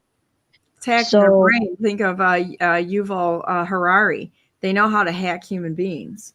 Yeah. And they're doing it through biometric ways as well as just exposure. There's somebody in the chat, excuse me a minute, guys, I'm going to put this up. Mm-hmm. Michigan Homesteader said he had something else to share regarding surveillance state. For a few years, I've trusted Signal as a means to conduct private, secure communication, but recently I've become aware that Signal is not that private or secure. In fact, some that were on the development team were not happy with the metadata Signal was collecting. And when you sign up, you have to provide a phone number. Check out Session, getsession.org. It's an app only that doesn't require a phone number, email address, and it uses session ID and traffic bounces between servers. Huh. Well, that's a new one. I haven't heard about that. Thank you for sharing that. That's a good point. Yeah, you have to get into things and try to put as much in the way as you can. You don't want to make it easy for them. Yep. You don't want to comply. Yep. Make it as inconvenient as possible. Yeah, they're going to have the data one way or the other. You know, the surveillance right now is so heavy-handed on everything that they're going to get that data, but you don't want to make it easy for them. You know, you got to put up somewhat of a fight and make it difficult for them to violate your constitutional right to privacy, you know, to being secure in your papers and effects. You got to make that a little more difficult. And Signal's an interesting one. I kind of tend to like the protocol Matrix as well. That one, if you actually look at the protocol on that one, Matrix is pretty well engineered. There's a couple of issues with it too, but there are with pretty much anything. There's another one that I'm a big fan of that I'm not going to say what it is because it's currently too difficult for most users to use, and it's currently in the process of being re-engineered for easier use. But there's an up-and-coming one that is really, really well engineered that I like a lot. But Matrix is one that's reasonably well deployed and well engineered. Telegram, thankfully, hasn't been censoring much, but if you look at their architecture, unless you go to the pro-business version of Telegram, a lot of the traffic goes through, if I remember correctly, all of it is routed through Saudi Arabia. Oh, it sure is. And even then, you're still, once you go to their pro-business version, you're still kind of trusting them with an awful lot more trust than I think any one company running a network deserves. Well, and they do change. Now I see followers on, I've seen followers on my channel disappear. I had one guy that I know was a U.S. Marshal that was on there, and he was watching, and he kept getting removed. And I keep adding him back on, and he keep getting removed on there. But that actually happens where they will remove people from, so you can't even believe the counts of the people that are viewing it. And I know, Karen, you've seen my channel, things that won't show up when I'm posting, and all of a sudden I'm shadow banned or disappear from view. They are so heavily censoring. When you see somebody who's being censored in any way, shape, or form, guaranteed that's probably the person you want to listen to. Yep. Well, I don't know about my account. I used to have, I don't know. I don't remember what the high was, but I'm like a 387, 388 right now. I used to have a lot more. And I don't know if it is just generically people don't like watching what I do anymore, or if there's something else going on. There's something I have else no going idea on. how to tell. Maybe I'm doing something right and they're censoring me. But the weird thing about what happened with Donna, Donna posts, and it doesn't show on my feed that she has a new post on her channel. What happens is I go into her chat through my feed, and I'll see that she has posted some new posts there. I'll go back into my feed, and those posts don't show up for a while. It will after an hour or two, and I've noticed it in the evenings. I don't know if it's happening in the mornings or not right now, but it maybe you post around 10 o'clock, and around 11 o'clock it'll show up new if I don't touch it. If I click on the channel, it'll update all of a sudden, and then it'll rise in the account in the feed. But otherwise, it looks like Donna hasn't posted anything new. So there's a delay in it. It doesn't get hidden necessarily, but there's a delay. And I've not seen that elsewhere, but I don't know that it's not happening elsewhere. It's just that I just noticed it recently, so I started watching it.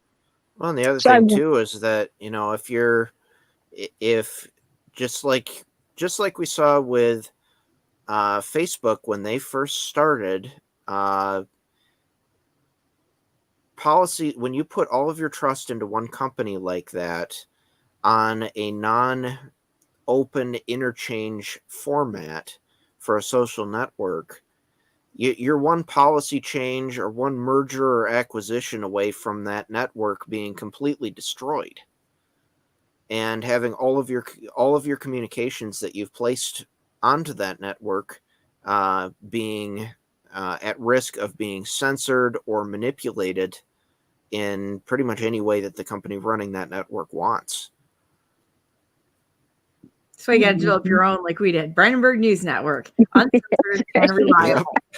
So there you go. Another good one that's out there too is Mastodon is interesting because Mastodon doesn't rely on one central server. It's a little bit more like email, where you join onto a server somewhere, or you can run your own Mastodon server. And then you interconnect the Mastodon server with other Mastodon servers and exchange messages that way. It's an open protocol. There's all kinds of servers out there with different policies as far as censorship, what they do and don't allow on their platforms. And that can be... That's an interesting architecture. It's still censorable, but it's a lot harder to take down completely. And if you're within a network of people that you trust, you can pretty much guarantee that you're going to be able to reconnect with them, even if they change around their server or they start private hosting their server or something like that. It's a lot more durable than a centralized network. And another one too that I hesitate a little bit with when I see people trusting this a lot is Proton Mail. They've done a pretty good job. I'm concerned with that one. Yeah, they look to have done a pretty good job so far. But that would be a real easy one for that to turn into an NSA honeypot. And on top of it, all of the functionality that's in Proton Mail pretty much already existed in regular email. There's a technology called PGP, or the open source version GPG, that you can do encrypted email just fine using pretty much any email server and lock all of that down. And it relies on key exchanges with people that you know, generally using a non-email channel. So like if I know, if I talk to Karen on the phone, I give her my key, or, my key ID, and she can verify over the phone that it's me using a second channel. And then she wants to email me. She uses that key. I open that up and I can read that message, but nobody else can. And it doesn't rely on the encryption being somewhere in the middle on somebody else's server. It runs on your own devices. Wow. And that technology has been around and available since, I think, something like 1992. Yeah, so they got to complicate it, repackage it again. And I don't think it's getting better. It's getting worse. Charlotte says, yes, they control IoT and can't control child trafficking online, right? Look at media, so controlled. ADL is lazy, and they must be in on this $1 billion corporation human trafficking cartels. I would agree with that. And then Michigan Homesteader says, yes, session is decentralized too. And yes, it's become too popular. I would agree with that when things get to be popular. Well, guys, you know what? I'm ready to wind this up for today. And but it's been a great show. And I think, we covered a lot of subjects. I was going to get into the gait analysis. Let me see if I could pull that up a minute, because this. Oh yeah, with the TSA body scans, because that's a real interesting link when you start looking in that direction. Yeah, let's check this out. We're gonna go back to TSA. Tyrannical, subversive, arse hats. There you go. We'll go there. Tyrannical, subversive, arse hats. That's a new word for TSA. So yes, this is kind of one of the reasons I think why they wanted to have 3D scans of everybody, is when you go back and look at the procurement specs for the original X-ray backscatter 3D scanners, and a lot of those specs also carried forward to the millimeter wave scanners, they included a requirement that the machines would be able to save the output from it. And we pinky promise we're not going to save everybody's nude scans from going through these, but it's totally in the procurement documents that, yeah, they have to be able to, or we're not going to buy them. Well, they've already gotten caught with having those images saved off. But right around the same time as they were doing all these 3D scans of everybody, which, if you'll notice, are right after they verify your driver's license. So they know, plus or minus by about probably 5 people, they can match up your 3D model with your driver's license. And if you've gone through the scanners more than once, then it makes it pretty well guaranteed that you can match up the 3D scan with the driver's license again. Well, right around the same time that they were doing all this study here came out about doing gait analysis using shadows from satellite imagery. And that basically there's enough data contained within your shadow now to be able to recognize your walking gait. And this conspiracy theory you're sharing now. Come on. Yeah, today I'm going to be out there walking like Quasimodo, everybody, just so you know. Throw off the algorithm. Yeah, and you know, that used to actually be done in person a lot. And one of the common ways of thwarting gait analysis by person back during the Cold War was to put like a coin or something like that into your shoe, because it would throw off your gait enough to unbalance it and make it different than your normal gait, so that if you were in a disguise, it'd be harder to pick you out. Well, this is kind of an extension of that same concept of doing gait analysis to uniquely identify a person. And this came out right around the same time that they were doing all of the 3D scanner stuff. And you know, if you've got a 3D model of a person and you've got the ability to do gait analysis from space on people walking around based on their shadows, it's pretty easy to connect 2 and 2 together here, you know. And this was back around 2009, I think this came out. So, you know, we've had, and this is just when this was public. Who knows how long this was used before this was made public. Yeah, let's connect this to J6. Charlotte says, so the pipe bomb or hoax in DC, J6 can be caught. Right? Believe me, there's so much data out there. There's so much surveillance going on all of us that third parties. It's absolutely unconstitutional. And there's so much of this going on that, like I was saying, if you had everyone that was capable of spending 85 to 93% of their time, you know, if you even just limited that down to just the good people of the good, well-intentioned people of the United States, can you imagine how, with this much data being generated out there, can you imagine how easy it would be to actually take down a lot of this stuff if they wanted to? Fix problems. Yep. Oh, you mean that we could like deport people who were supposed to be not in America but somewhere else, cross the border, that it would be easy to do that? You mean they like know all of it? all of the people that the exceedingly high percentage of people overstaying visas that were legally issued to them, for which we have all of their biometrics collected at the border. All of the people illegally immigrating here using expired visas. You think all of that couldn't be very easily tracked down?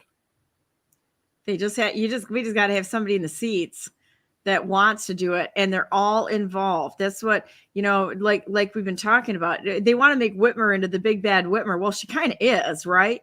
But she's not doing it without the three little pigs there in the legislature, which is the whole thing. And they could have stopped it. This is their responsibility. She just executes the orders, right? But the laws and the policies, every single one of them is guilty that are sitting in the seats. Another bit of data too that I got into a conversation with somebody this week about I think it was like which cell phones are reasonably secure or something like that, or which computers are reasonably secure. None of them. And I had to bring up the fact that, they're all compromised. Every phone on the cell phone network, to be able to be on the cell phone network, has to have a compromised baseband chip. They have to be reprogrammable from the other end. And almost all cell phones, the baseband has access to all of the RAM, storage, microphone, speaker, camera, all of the resources of the phone. There's no separation there between the baseband and the main processor. And there's only two models of phone that I know of that properly separate the baseband and the rest of the phone. And nobody uses those because they're goofball phones that are really intended for nerds that actually care about this kind of stuff, like me. But they almost all of them, even those ones, the basebands are still remotely compromisable. But they put a firewall in there kind of basically between the baseband and the regular processor so that the baseband can't directly access the microphones. Every phone that's out there that anybody actually carries, because nobody does with these two phones, all of them are compromised. They're all surveillance. Yep. And aside from that, look at the 5G stuff. And I think that the biggest danger from the 5G is not from the EM radiation. It's from the privacy violations of it. Because 5G uses beamforming from the tower end to be able to lower the amount of power that gets to your phone and reduce the amount of interference and a whole bunch of other benefits to this, and from a technical standpoint, yeah, I can understand that. I mean, for having beamforming on a Wi-Fi router in a house, sure, you're in control of that device. Go for it. It's a better technology for doing that kind of thing. And beamforming is really pretty cool. Phased array antennas are amazingly fascinating devices if you ever look at those. But on a network that you don't control, where those towers are effectively data collection devices, 5G devices, to be able to, for that beamforming to work, that tower needs to know exactly where your phone is. And generally it's to within a few centimeters to be able to aim its beam properly at your phone. And I tend to think that's one of the biggest risks from 5G is not so much even the health benefits, because most of those frequencies, they've been beaming down at us from satellites for decades at much higher power levels than the 5G is using. But the privacy aspects of it are horrendous. Yeah, look here, not here is what they're doing. Exactly. They're making it they're making sure to broadcast all of the health risks of it and the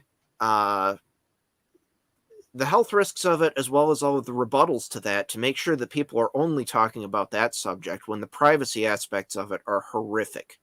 But didn't you know, Ralph, that's coming from patriots.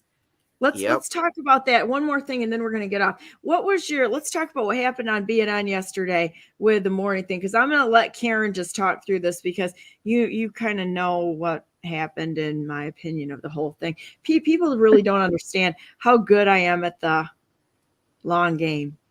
And I think it's really, really interesting at how things kind of worked out yesterday and the week before and such. So what was your opinion on yesterday, Karen? Well, I don't always know what Donna's got on her mind. I know you well enough to take some guesses. But I observed the last 2 weeks that the way you and Chuck have interacted has been a little different. And I also noted what he said, what he had posted in a comment on Facebook, about someone said something, I think it was Warren, about he used the F word in the presence of children, and therefore he should be reported to CPS for child abuse. When you confronted him about it, I noted that he said, "Oh, I don't know that about CPS. I've not heard that. I would have to see the evidence." Chuck, I have met Chuck a number of times. I've talked with him. He is very much like the guy you hear on the show in a conversation. He has a lot to say. He can interrupt you sometimes. He'll talk over you sometimes. But he's very knowledgeable about who's who and court systems and legal systems.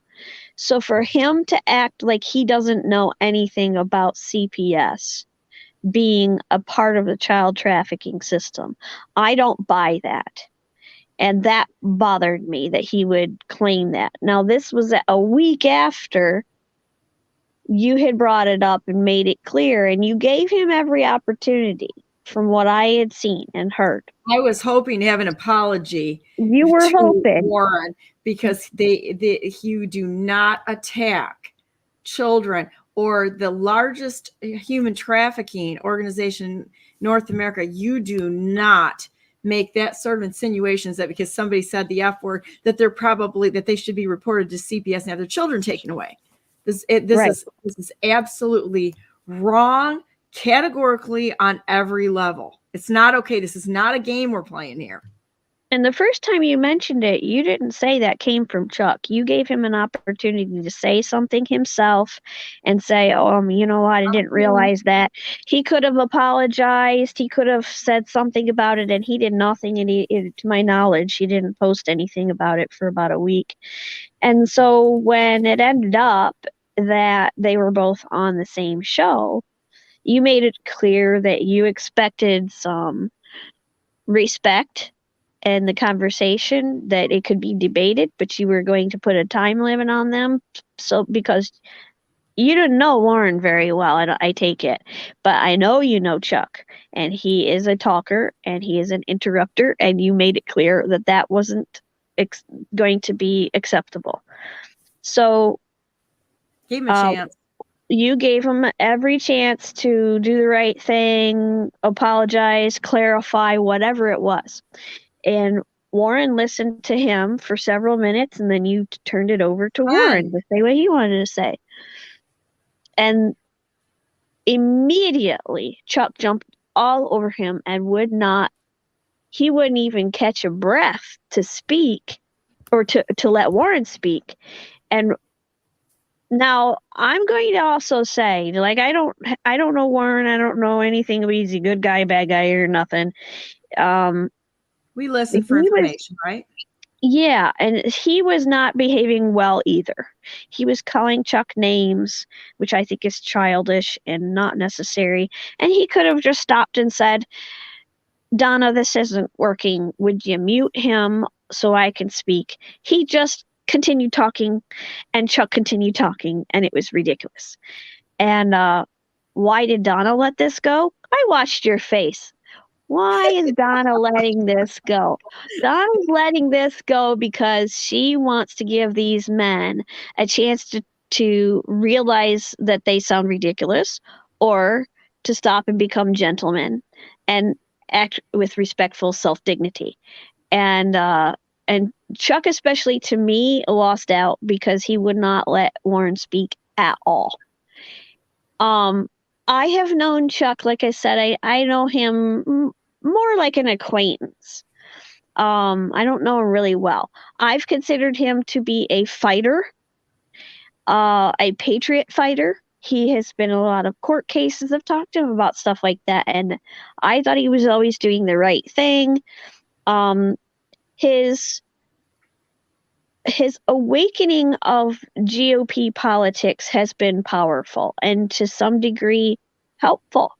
And so I thought that is his lane. He's a gossip, but he has also enlightened a lot of people to what is going on in the GOP.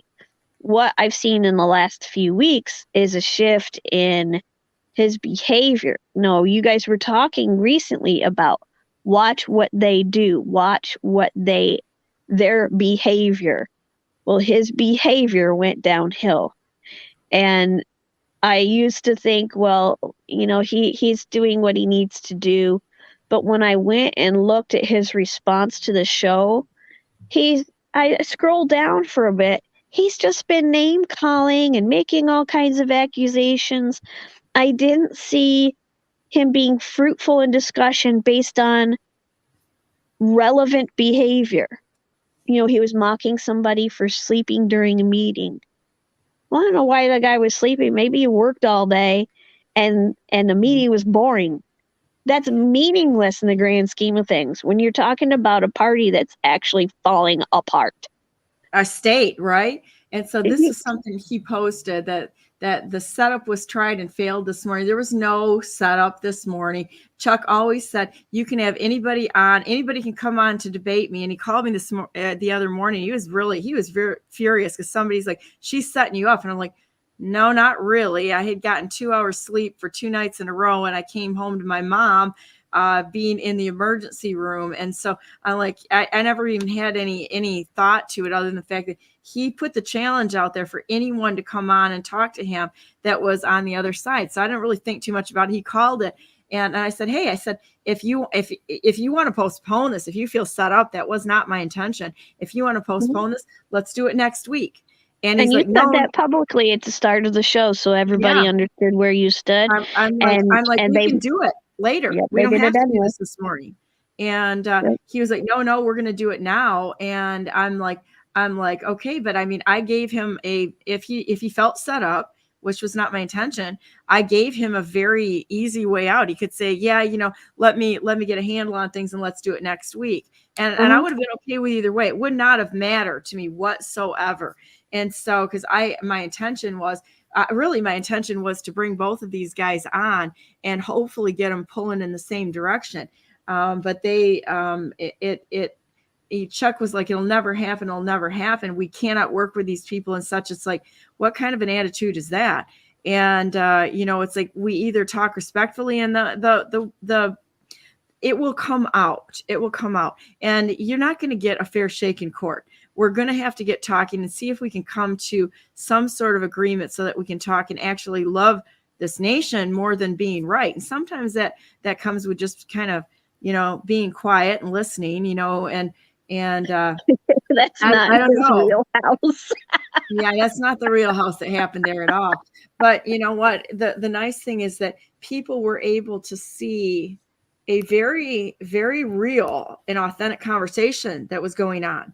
And sometimes that's going to be a little bit painful. I'll let people go on because, as I've always said, if you give people enough rope, they will generally either prove themselves correct or they'll hang themselves. But the minute that you start censoring and stopping the dialogue, you are not showing things for what it is. You're trying to engineer it.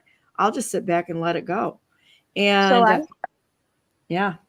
What I saw was either Chuck is becoming too emotional in the moment, or just in general, or he's deliberately obstructing a fair dialogue and a sharing of information. And if he's obstructing sharing of information, why is that?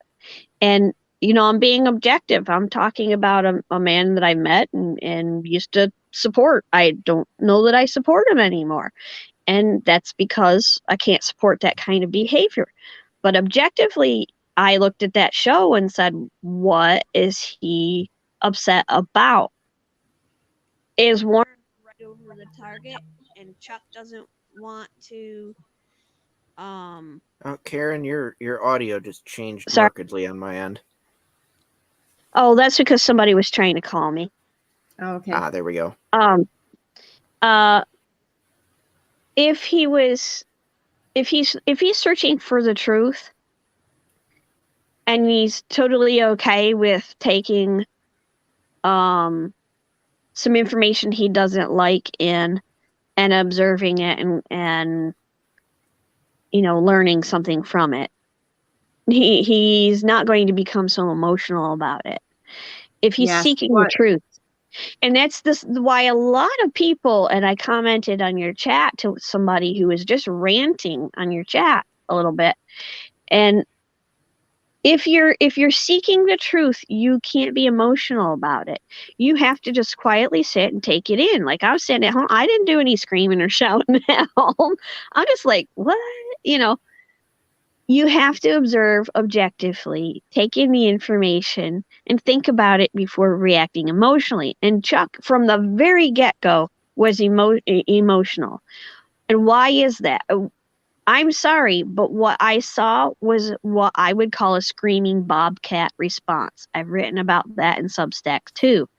Screaming bobcat is when someone reacts really strangely, and we see that in what I call the de facto world, the environment all around us. If you look at what the cabal is doing, a lot of the behaviors that we're seeing in them are the screaming bobcat. It's not just the leftists, you might say, the 20-something with blue hair. The screaming bobcat is the cat that's caught by the paw in a trap, and it knows the end is coming.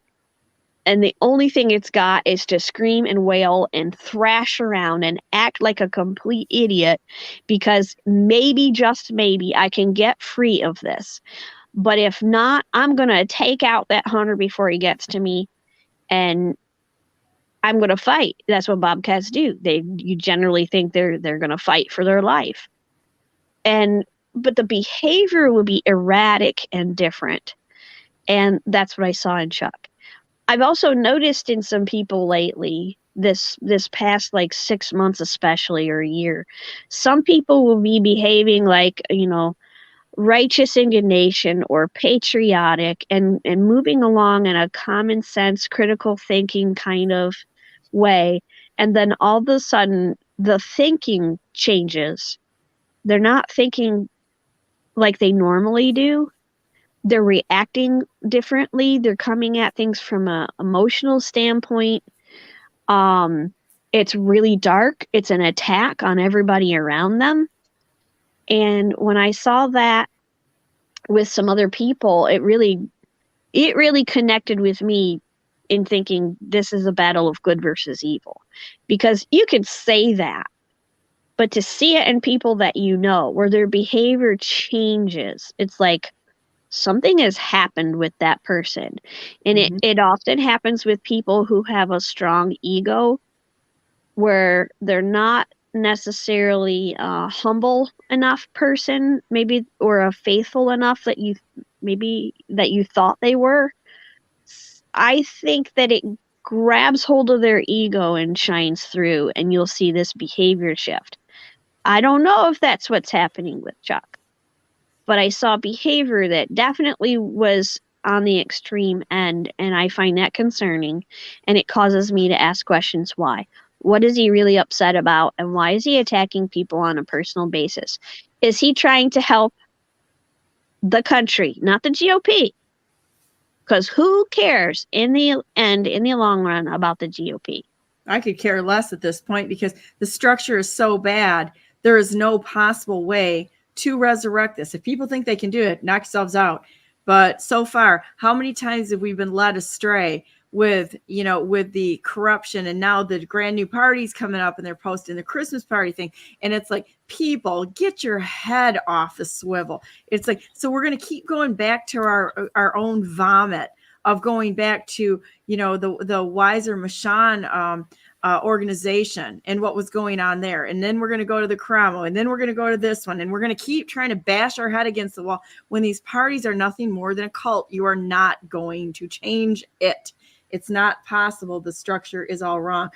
Charlotte says, this is what the party's like, or it's hushed and they try to hide the crap going down until it blows up. The judgment of the legal prosecution of their families and jobs in the clown show going on. It's like a cat scratching on a chalkboard. Yeah, it's not going to be changed. The structure's wrong. We were warned about it, and we're going to keep going back like a dog to its vomit. Go right ahead, but we're not going to change anything. In the meantime, they're going to end up taking all of us down through lack of dealing with a problem. This is like TSA. This is like advanced surveillance. We're going to continue to pile more and more and more and more on, trying to get done with this instead of saying, you know what? It's just time to start over. This is not working. And it's not going to work because the entrenched structure is all about collectivism and collecting the structure up under the few that actually are making all the decisions. And you get to participate as long as you're a good little boy and girl. And they're going to keep giving you little crumbs. And if you don't do that, then we're just going to out-scream you to shut you up.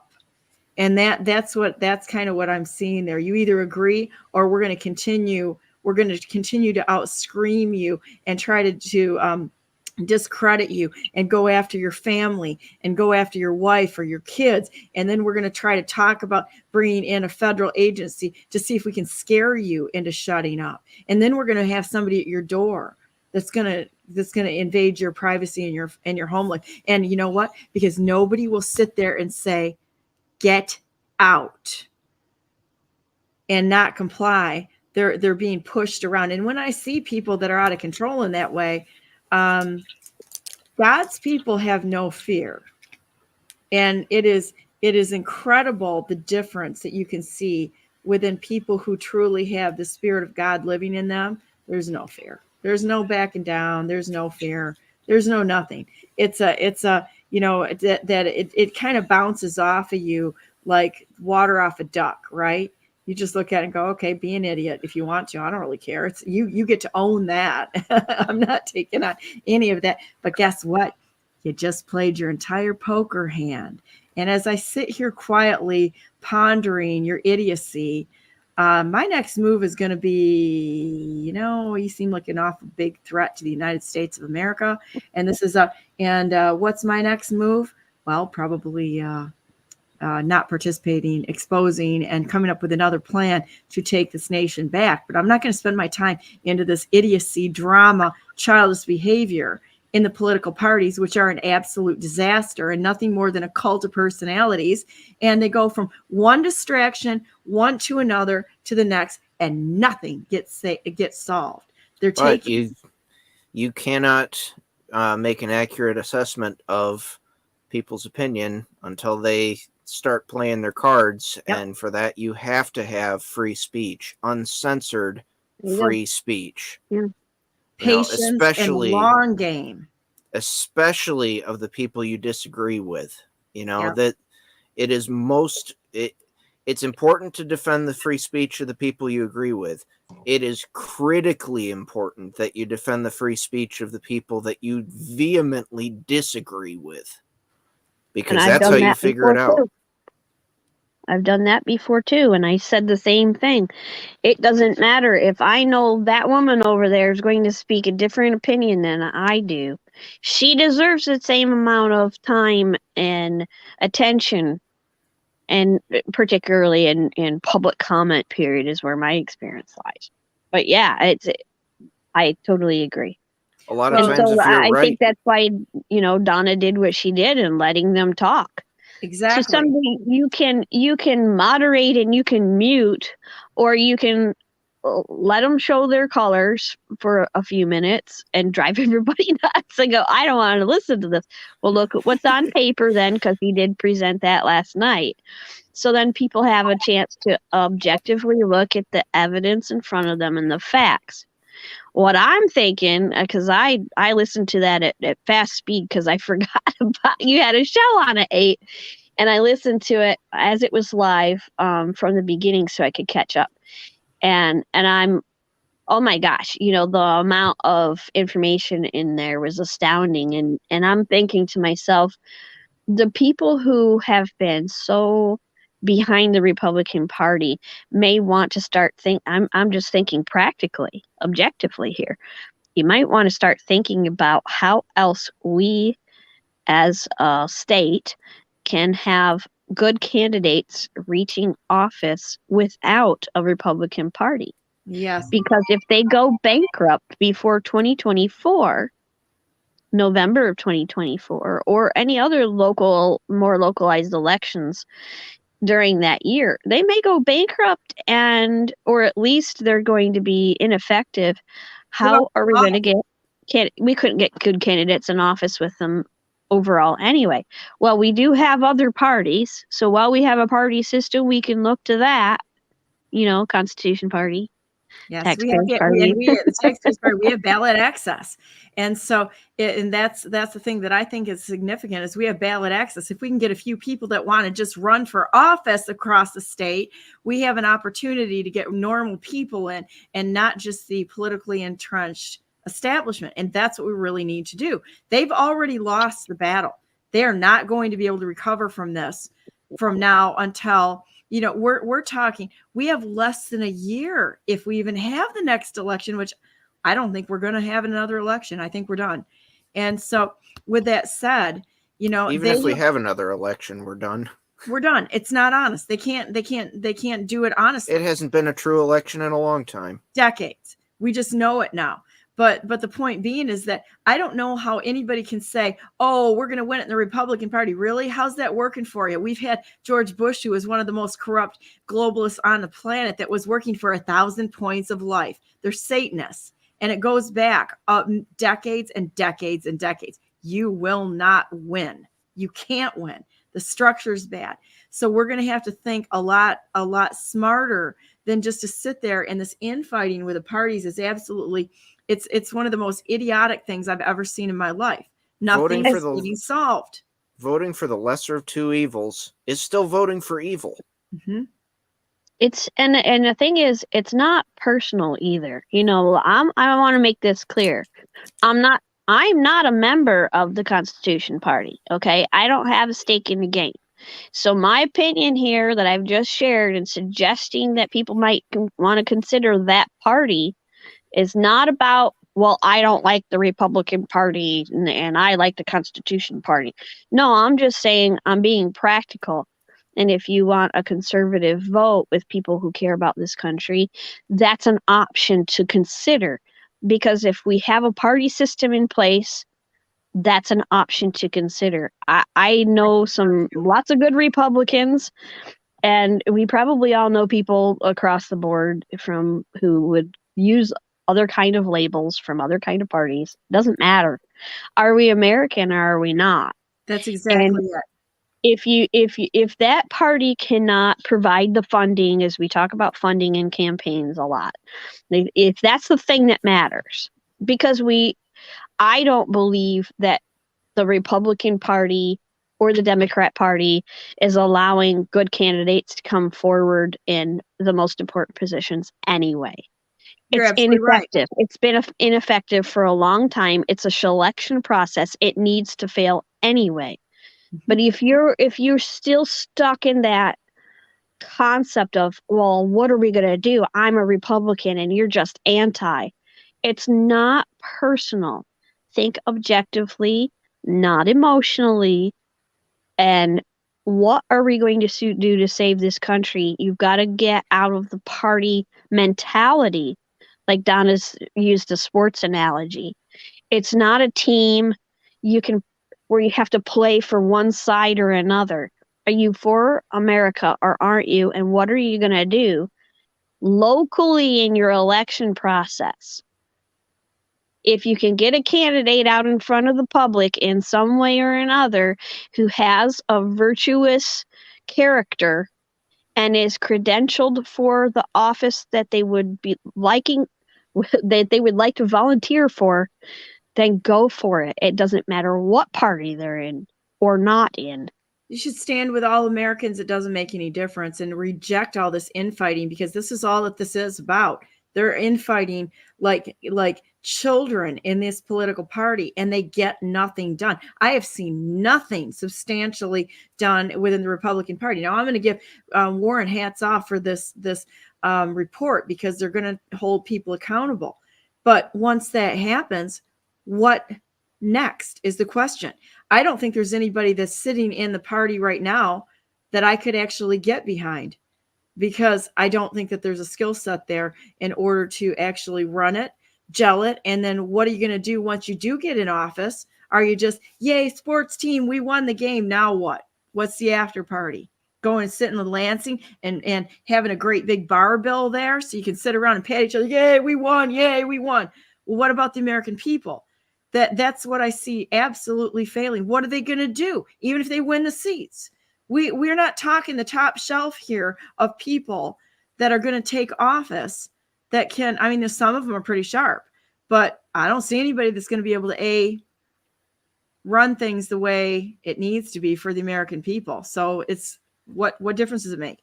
You know, I like your song you play Hillary once in a while. That's the Battle Hymn of the Republic song that one guy did. Oh, that was great. Let me see if I can pull it up. That's absolutely fantastic. Well, there's probably some people that have joined the party or just would call themselves a Republican. I think I'm still registered as a Republican just because I didn't want to change it. I don't want anybody knowing what I actually think on paper. But so there might be some really good qualified people, but they don't trust the party system, so they're not coming up within it. They won't be accepted to come up. They'll remove you like they did me, who was not politically attached. Though I am a Republican, as a believer in the Republican style of government. It's representational. I'm also a constitutionalist, and I'm an American. And I believe that there's parts of our system that are democratic, where you know, at the local level, it's very much a democratic process. But as you go up, it's more of a representational form of government, but it's backwards. The whole thing is backwards and upside down. Here, I'm going to play this hymn because this is funny. Hack anyone can use to improve their hearing almost overnight. Well, at least we're not into prostate things, because that's usually the next thing that we do. Hold up. Okay, here we go. This is for Ralph. And then we're going to stop here and say a prayer. We can sit here and talk all day. We're all friends, so we can sit here and talk all day long. Just hilarious. Protecting our right, the right to keep and bear the arms that we'll need for the fight. And while we've clung to that amendment with all of our might, the rights have been withdrawn. The right to representative democracy is done. It is money that's selecting all the candidates who run. It is money buying policies that impact everyone. And we fell for the con. Tyranny just overthrew you. Your guns no use cause they are true. But you don't realize it too. The truth is now long gone. Our leaders passing laws that only benefit the rich. They take our last resources with a clever bait and switch. HMOs and banks and corporate CEOs that they enrich. And that's what's going on. Most voters favor tighter regulations on the banks and taxes for the billionaires, but they just say no thanks. Cause that, of course, is socialism. You fill in the banks, but it's you they prey upon. Don't let party platform fool ya. Excuses for a moment while we school ya. You can't let partisanship rule ya, or the madness will go on. and on and on.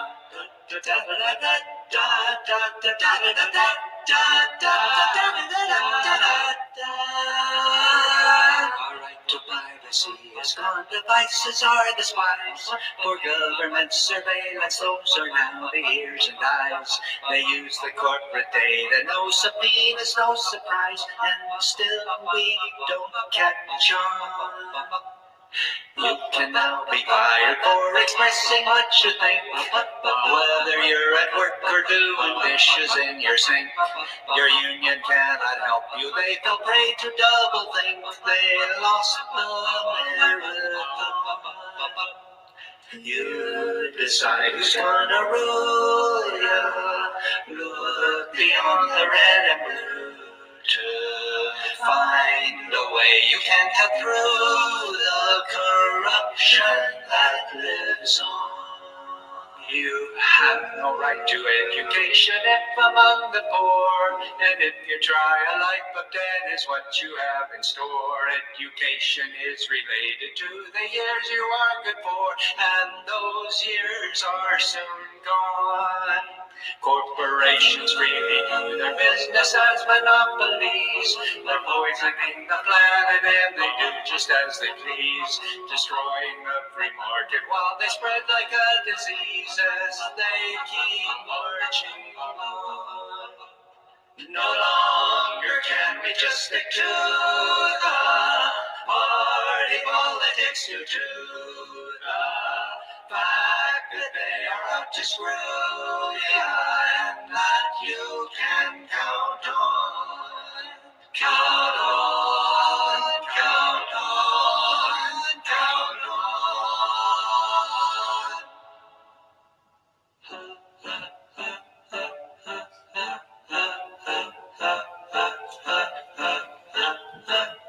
50 companies provided all the news in '84. Now there's only 6, it's 44, less than it was before. A media consensus now exists for every war, and the wars go on and on and on. We can recover from this if we wake up and get smart. It's a long, slow process, but a step is where we start. Let's ignore the menu and start choosing a la carte till the party power is gone. We're the ones who hold the power. This must be our finest hour. We're the ones we must empower, so the truth goes marching on and on and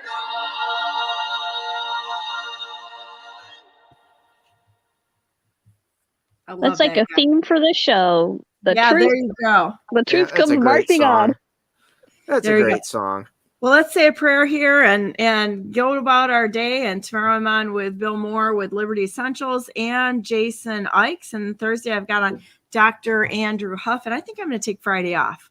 I really do. I feel like I need some time to just be home a little bit. I've got a couple of other busy weeks. I'm going back to Florida again, guys. So things going on big time. And I can't express to you that there's an awful lot of good people fighting for this nation. And you know what? We won, but we win when people actually wake up and are in the fight to win, not just be part of the nanny state. So we need to make sure that we're waking people up and speaking truth no matter what we do. Dear Heavenly Father, thank you so much for Karen and Ralph and all the nice discussions that we have. I'm so thankful for my friends and people that we care for. And this is why we're here. We're fighting for you, for our family, for your children, whether they're small, big, old, or have the snow of white hair on their head. We're fighting for all your children out there, and we will never stop. We ask your help with ending the scourge of human trafficking on our planet, the fallacies that are going on in the political parties that keep us divided, and the divisions by race or gender or anything. And we ask for your protection for your children as they grow up, to give them a safe place to be, to really embrace those things which are intangible, the things of virtue and honor and goodness, and all those things which are the gifts of the Spirit, your Spirit. We want to be like you. And we thank you so much for everything you've done for us. You're a great friend to us, and we want to be a good and a wonderful friend to you. You're amazing, and we love you. In Jesus Christ's precious name we pray. Amen. Here we go. We got heart hands. I'm the only one, guys, because like I'm the only one with arms on the show. Can't do this so you don't have arms. So anyhow, I got a sandwich. yeah, there you go. God bless you all. God bless all those whom you love, and God bless America. Have a great day. Make it so, and see you tomorrow.